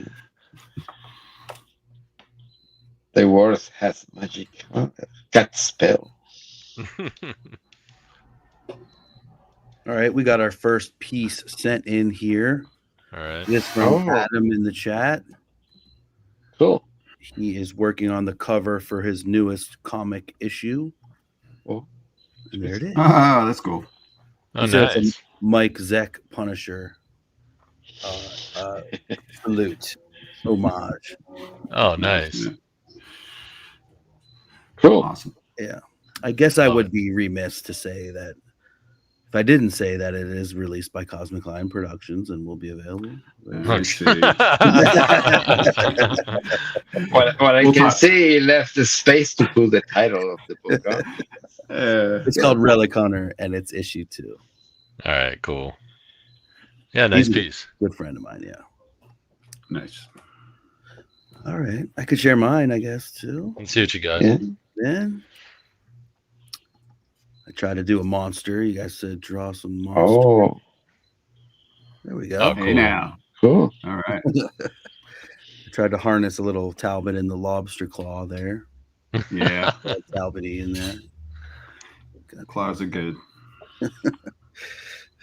Sweet. Did you All ink it right. with a nib, Eli? Did you get a nib? I don't have a nib. No, I have a like a Japanese pencil pen as well. It's like a Pilot brush pen. Those are good too. Yeah. Yeah. Yeah. I've never used a nib. I have some that were actually bought with Joe Matt. I went out one time to an art store with Joe Matt and he showed me all the stuff he uses and I bought it, but I have yet to use Yeah. it. It's honestly not for everybody. It's like I just really I'm a big fan of them these days. So What is And I Joe think- Matt? What's that? Go ahead, Eric. I didn't mean to interrupt. No, I was just gonna say I think it's cool to get people that are just growing up using digital to actually get their hands dirty because it's gonna only make the digital stuff they're doing much stronger ultimately, in my opinion. But Yeah. I'm not saying I'm right. I'm just saying I'm ornery and I'm gonna stick to it. What kind of nib does Joe Mad use? Oh, dude, I don't have it with me. I don't want to misquote him. I'll bring it in for next month. All right, cool. I'm kind of curious about that one. I remember somebody like turned me on to the Mobius nib. It was like, oh, this is Mobius. This is the nib, his go-to nib. And I was like, oh, this is cool. And I hated it. And I was like, ugh, I don't like it at all. But What is the Mobius nib? I've never found that out. I'd have to look at. I could see if somebody gave me a few of them, and But those I'll guys put it up. draw with everything, man. It's That's a what I real was secret. thinking too. The secret is that, man. They can give it as not. They will do something wonderful. It's just Yeah. man. It's just, It's when I just see Jungi drawing in a napkin. And he Oh does yeah. something fantastic with the pen Right. of the kid was sitting next to him. It's, Well, yeah. yeah. Like it. Yeah. I mean, I've seen Mobius. Some videos of Mobius. I don't know what he was drawing, but he uses some surprisingly thick nibs on some of his stuff. They weren't as fine as I thought they were gonna be. Yeah. Hey, here's a question. Did you guys like the other artists from that time period, like Trouillet? Did you like Bilal and people like that? They all had like a similar kind of like approach at that time. But I was a big fan of Trouillet's stuff. It was cruder but more scary. It was very crazy shit. You know what I'm Yeah. talking about? I think I knew Trouillet recently. I mean, I knew his work from before, but I didn't pay attention. And until they make a big exhibition at train station of his work, Right. and I thought, oh, that's so cool. But then they make an exhibition in Festival of Angoulême, and I went to see his art. Oh, his Oh, art. you did That go is see when it? You did go see it? In No, Angola? I didn't know his work very well. Okay. I knew the name, but I didn't know them. Right. Then yeah, I get the conscious of the work of the guy. But yeah, Yeah. Droulet is a big part as to why Droulet and Mobius to a lesser extent is a big part to why the heavy metal stuff I've been doing is so bizarre. Okay. It's to pay tribute to those guys because yeah. Droulet was like scary. It Right? didn't make I it didn't make agree. any sense. You know, It was. at least to me at the time. You know, And it's so like all his like giant monolithic kind of the creatures with like waterfalls of bodies coming. It was just insane. The stuff. It was so Lovecraftian, man. Yeah, 100%. I think he actually did some kind of like Lovecraft book at some point. But Yeah. I always Yeah, wondered so- how big his stuff was, like how big the pieces were. Some of them were okay. Some of them were big. Yeah, I had a feeling.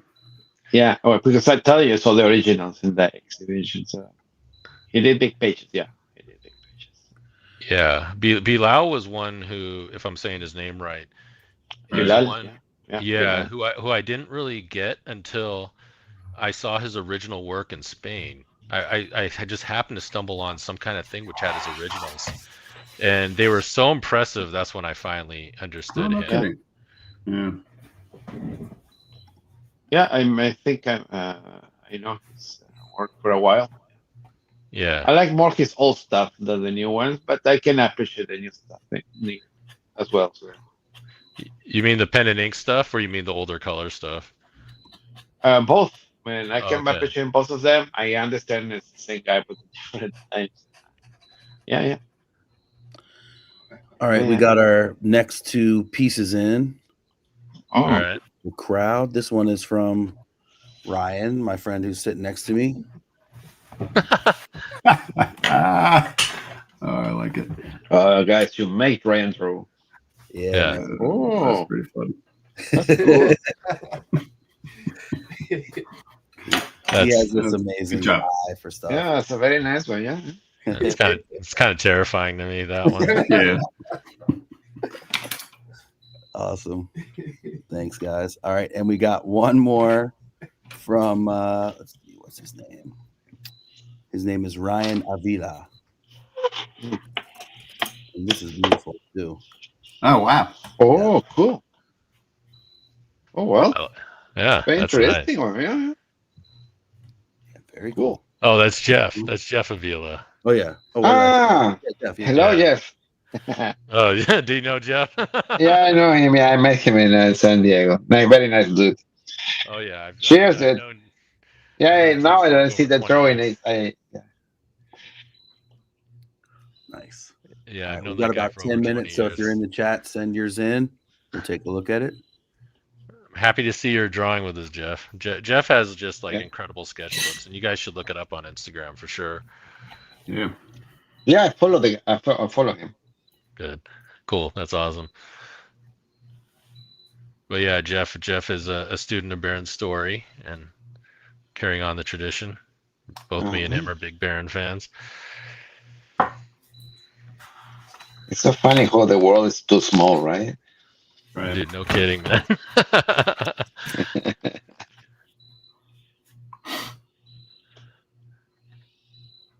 Ooh, this might be cool to watch. Adam said there's a great video here on YouTube with Buscema, Hogarth, and Drouillet. Oh, I've seen that. Oh, There's- man.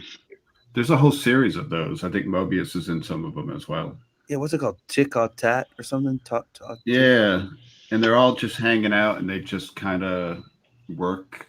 I don't know. They're drawing on the same board, if I remember correctly. Yeah. I don't know. Okay. They're kind Is of it cool. Neil If you Adams? haven't seen it, you should check them out. Yeah, it's so good. That's an odd combo. Oh, it's so Neil weird. Adams is in the Mobius one. Yeah.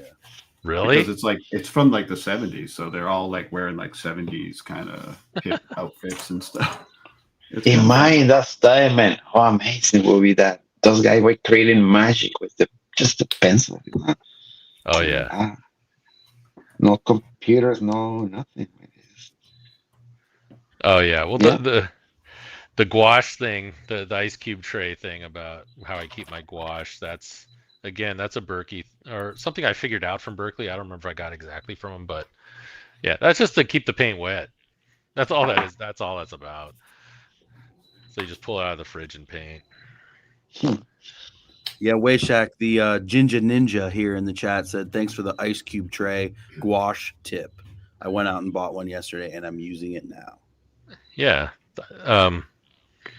Like I said, if you use gouache a lot and then you don't have to clean it out, you just spray it with water, it'll eventually come back.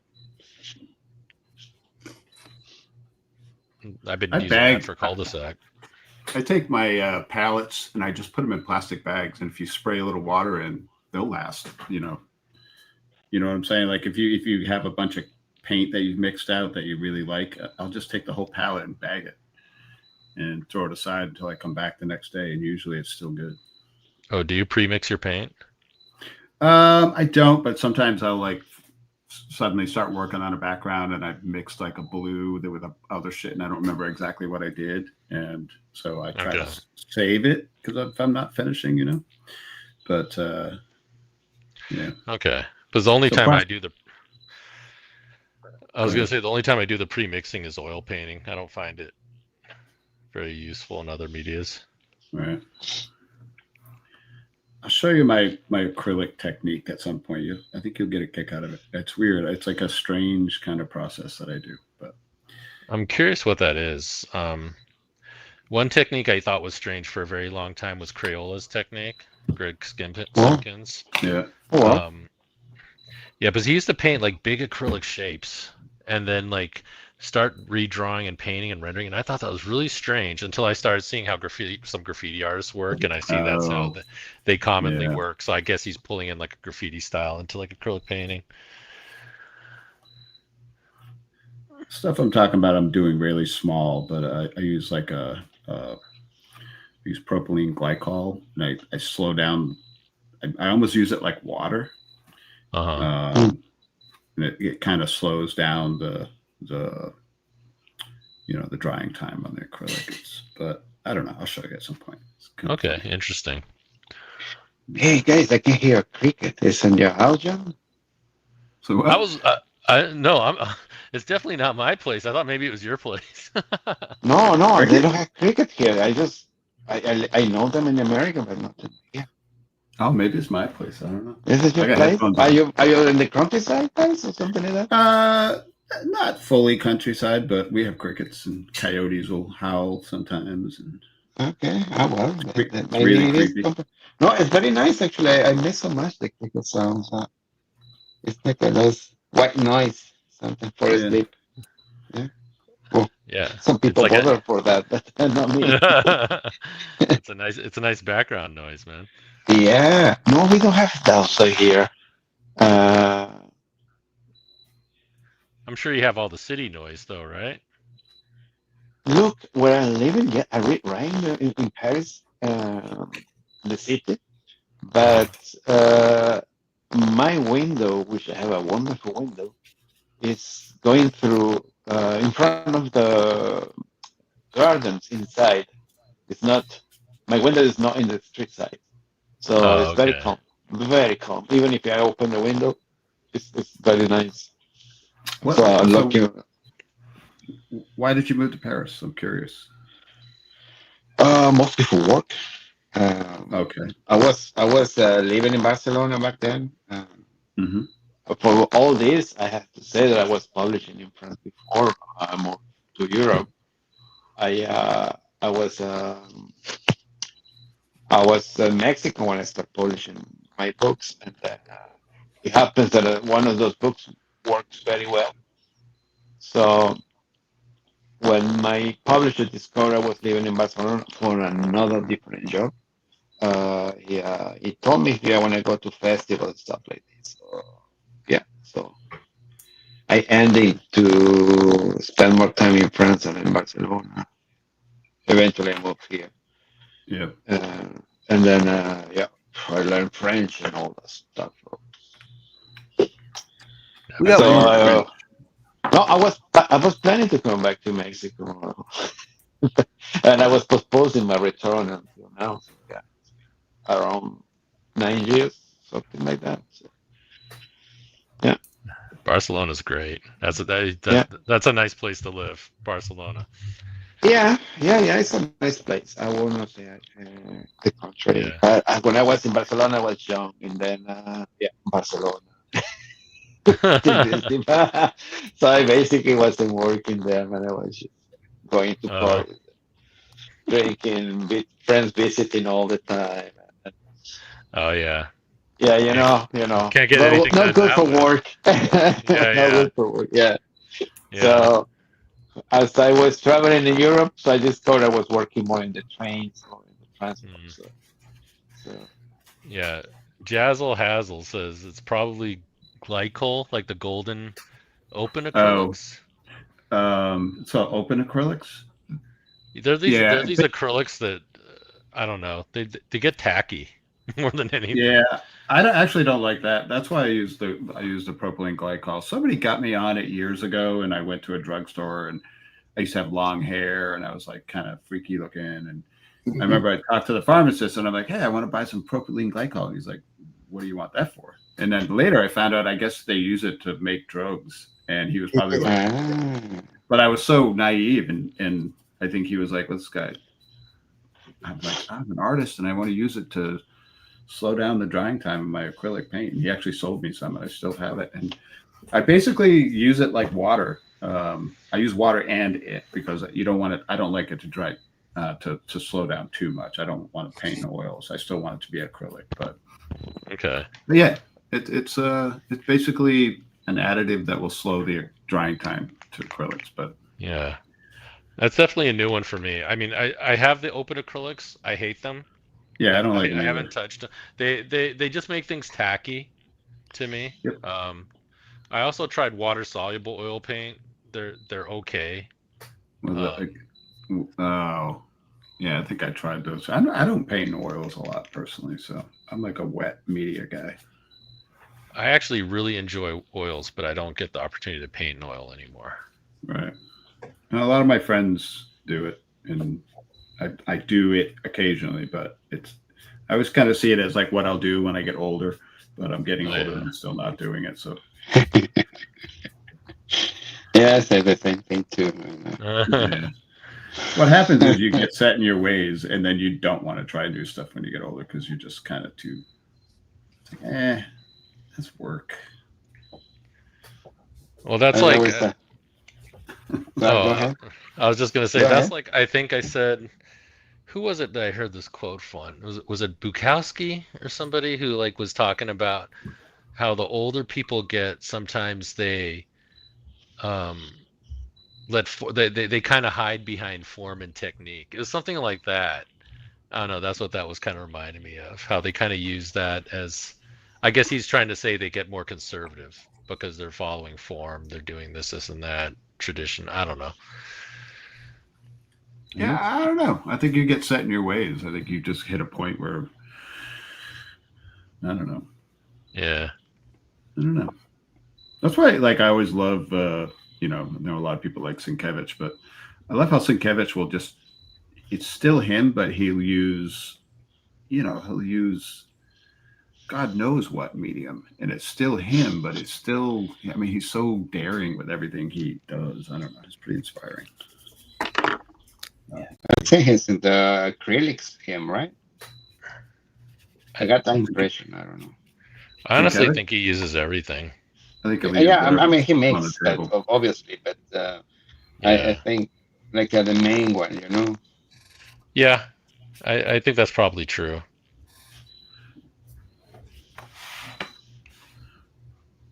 I think people That do fucking- that for speed, especially if you're doing comic work and you got to turn something in. I don't know. Yeah. Not many oil painted comics out there, if Mhm. any. I don't know. I'll never do one. I was gonna say, are you doing oil? No way, man. Well, dude. Painting comics is just so much work, man. Yeah, it's not. I think you do it when you're young and stupid, and then you kind of move on and realize that it's too much work. Well, Tony's doing his watercolor one right now. Yeah, but watercolors is fast, man. Yeah. It's less painful, I guess. I don't know. Hmm. I discovered I can do watercolors as fast as I do digital. So still, I think I control better in digital. But that is the quality of the material you have to use to not Yeah. change that much. Yeah, that's the detail with watercolors. You have to keep it the same set for I don't know how many pages, and you can get bored of it, But I guess it's the same thing with comics. Too much work, too much repetitive work sometimes. I like the blue, that little touch of blue you have behind the little skeletal guy's arm there. This one, Yeah. I thought it was no blue, but well. What? No, it's become on blue actually. Yeah, it was like a greenish something, but So it just mixed up. Yeah. yeah, I mixed it up with another thing and gets like a sort of. Do you go back in with white paint afterwards ever, or are you really just letting the white paper shine through? Or do you ever like? You know what? I used to, but now I become fan of the let the high points in the color of the paper. I agree. That's what I feel that. Yeah, yeah. I think I feel it's like the it's- magic of painting, actually. Yeah. Yeah. If you know how to leave stuff open, that's the key. But it's hard. Yeah, it's hard. It's like those photographs, is that the time you left to develop your picture is. Yeah. You It's described like why I love watercolor and why I'm terrible at it. Yeah. No, I mean it's one of the things I hate so much about the watercolors sometimes is too much white if you don't cover it. Mm. And then, for example, you see my drawing; it's all white because the color of the paper. But then you can work in color papers too, which is very nice. And then I use white there. Because, Yeah, I do that too. yeah, that's very nice. But when it's then this is extra white paper. But yeah, the most I learned to use watercolor, the most I cover, but I cover very white watercolor. So, but You're yeah, probably it's right. it's a. Yeah. I don't know So- how to describe it. It's like the quality of your photo, like Yeah. to not let so much white in the paper, except for the highlights. That's the hard part. That's the part I'm struggling with at all times. Because you use white in your drawings, right? And I just repaint stuff. You Oh. layer Yeah. so much. Yeah. It's kind of what I love about your stuff. I love it's so much energy in your stuff, man. I love it. Yeah. It's like It's energy, but it's depth too. It's deep. It's deep. Yeah. This is what I like that too. A lot of Right. expression, of course, but Yeah, it's it's deep, very right. deep. yeah.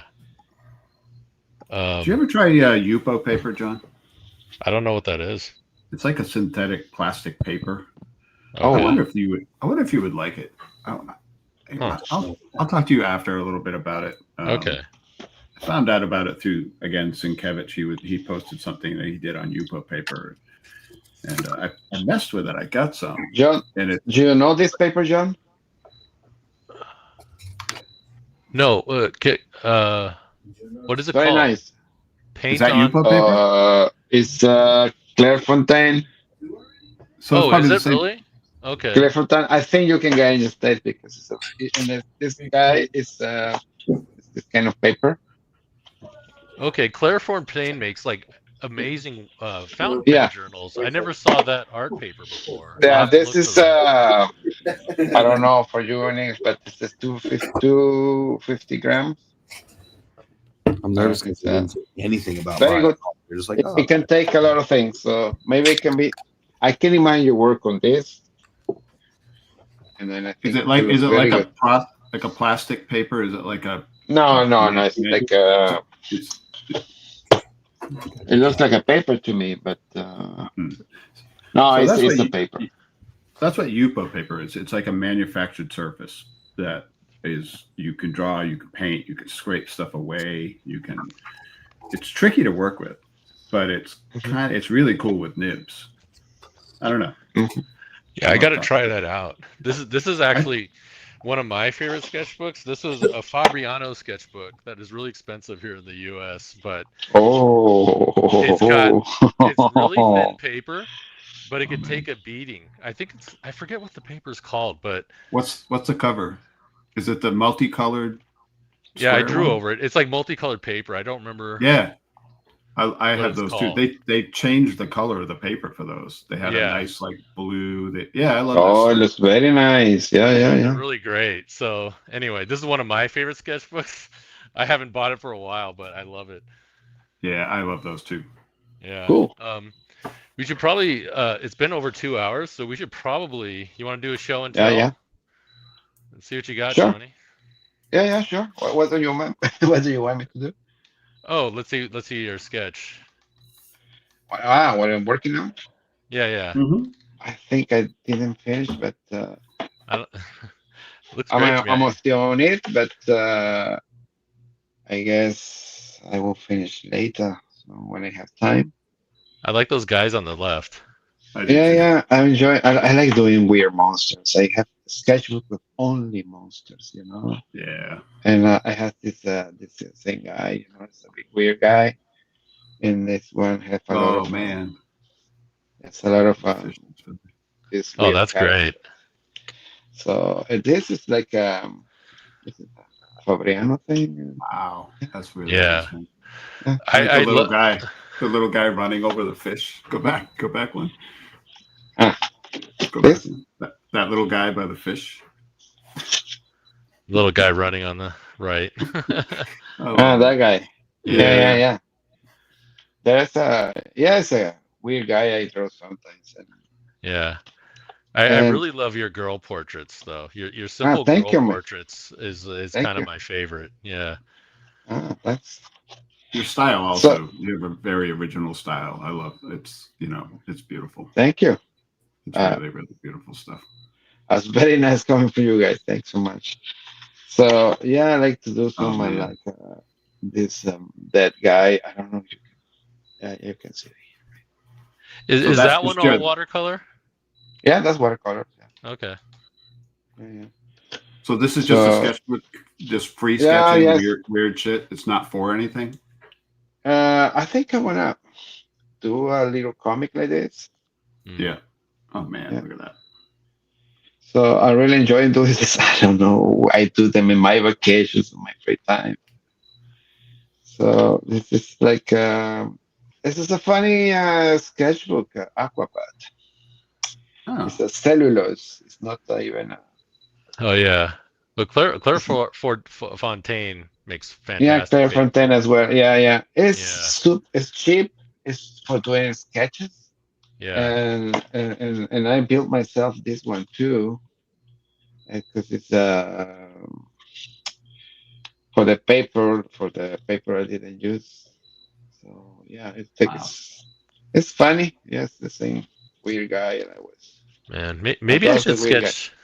Maybe I should sketch smaller. I don't have time to sketch anymore. Maybe I should work Uh, smaller than No, I'm no, not. no. I made it myself, man. I could it Oh yeah? myself. Yeah, yeah, I could it Nice. myself. I went to those shops and I asked them to do the have them the bind it. rings. Yeah, Yeah. yeah. Yeah. You can go to any shop and then you just put the paper in the right way Yeah. because that was Right, right. when I was clearing the pages. That is the left of the pages. So I say, okay, I will make a little sketchbook with this, and it tends to be very useful. So Very cool. That's really good. yeah. I have so much trouble working that small these days. I just don't. It does. I don't know. Maybe I should try it again. Or we all don't have to do the same kind of stuff either. But No. those are beautiful. Yeah. How about you, Eric? You finished up with your piece? I kind of get it to a point. I started adding red into it. I'll probably work on it some more. That's I don't know. Yeah, Halloween I is think there's closed now. a ghost coming out of his eye here or something. But yeah, I started this. This is a Oh, watercolor, moleskin watercolor sketchbook that I started. I got the same. Yeah. Yeah, I really like these. I like this paper a lot. It takes ink really well. But it's not that thick, right? No. No. It takes pencil well. I don't know. I just like the process of it personally. But That's cool. I don't know. Yeah. I love that piece, Cool. man. That's great. Very nice. Yeah. It looks finished, man. Leave it alone. I gotta put the fuck AI in here because I'm really down on AI these days. I don't know if you can see it. All right. Yeah, I would say. Yeah. Awesome. Cool. What do you got, John? Just messing around, really. It's a watercolor sketchbook that I bought a long time ago that was supposed to be my next sketchbook after Myopia, but Myopia never seems to get done. Right. So anyway, I don't know what this is, but I really like the paper, whatever it is. Pentalio? I don't know what it is. But anyway, just messing around, really. Drawing with a brush. I haven't been doing that for a while. Right. I enjoy drawing with a brush much more than a nib, but a brush is not giving me what I'm looking for in terms of what the piece needs on a lot of my work. So that's my big dilemma right now. I want to draw with a brush, but it's not working out. Sometimes I feel the same. I like brushes so much, but I'm doing watercolors all the time with brushes, but just to draw, to put the line with the brushes, so nice feeling with. I feel the same as you. Yeah, it's not giving me what I want. But my big thing lately is I'm trying to find a studio, like a portable kit, so I can draw outside and like actually finish work, like work on my books and stuff like that, and not be at home or in the studio. And Tony, you kind of show me, it's kind of made me think about it more, what you've been doing, and it is possible. So it was nice to see your process tonight. Thank you. No, thank you, man. I'm very happy to be here tonight with you. It's just a bit late for me, right? But yeah. Oh yeah. I think I want to go straight to sleep after. But no, I'm very happy to spend some time with you, and obviously you are very talented people, and it's so nice to see how do you work and how do you feel, and it's so nice to find out that we are not so different at the same time when we are diverse. So that's great. That is true. That is true. Yeah. So thanks for taking the time to come onto the show with us. Oh, it was a big pleasure, guys. Yeah. Definitely. Very, very happy to have you on. It was the time flies by. Yeah, man. I was thinking, I want to do 2 hours, but here I am, and I have a good time. Yeah, it really does. You get into all this conversation, all the drawing. It's like you say, how you doing? I was feeling sleeping, but once I start talking, I'm all right. So yeah. Well, I'm glad you came on. Oh, thanks. Yeah. So, anything you want to plug? Any books coming out that you want to plug, or anything that you want us to want to tell people about before we cut out? Okay. Cool. Thank you. Oh, do you have any books coming out that you want to promote? Sorry. No, not yet. Oh, okay. Wait. No, that's not true. I have fanzines, and yeah, I will show you because I got it right here. Okay. I think yeah, I have. It's I'm self-publishing this. It's a friend. It's a Oh yeah, Mr. yeah. Calcium Skeleton. This is the third one. I was very into the Moebius thing. So this is the digital colors we were talking before. So that is digital, huh? Yeah, that's That's pretty digital. cool. Yeah, that's digital. Yeah, yeah. Where Not can all you the get book, that? right? Not all the book, No. but yeah, yeah. So yeah, you can find this in the in, my- in the bio of my Instagram, Okay. which is Wow. Reign of Doom all together.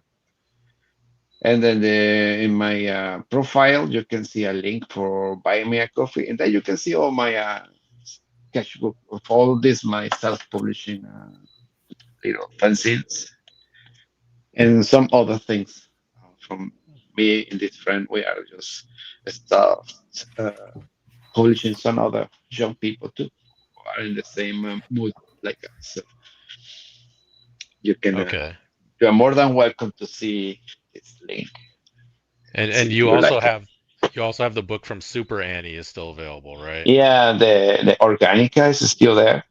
It's Okay, cool. it's available in the States and in Europe too. So yeah, yeah, Definitely. pretty much Awesome. that. Yeah, yeah.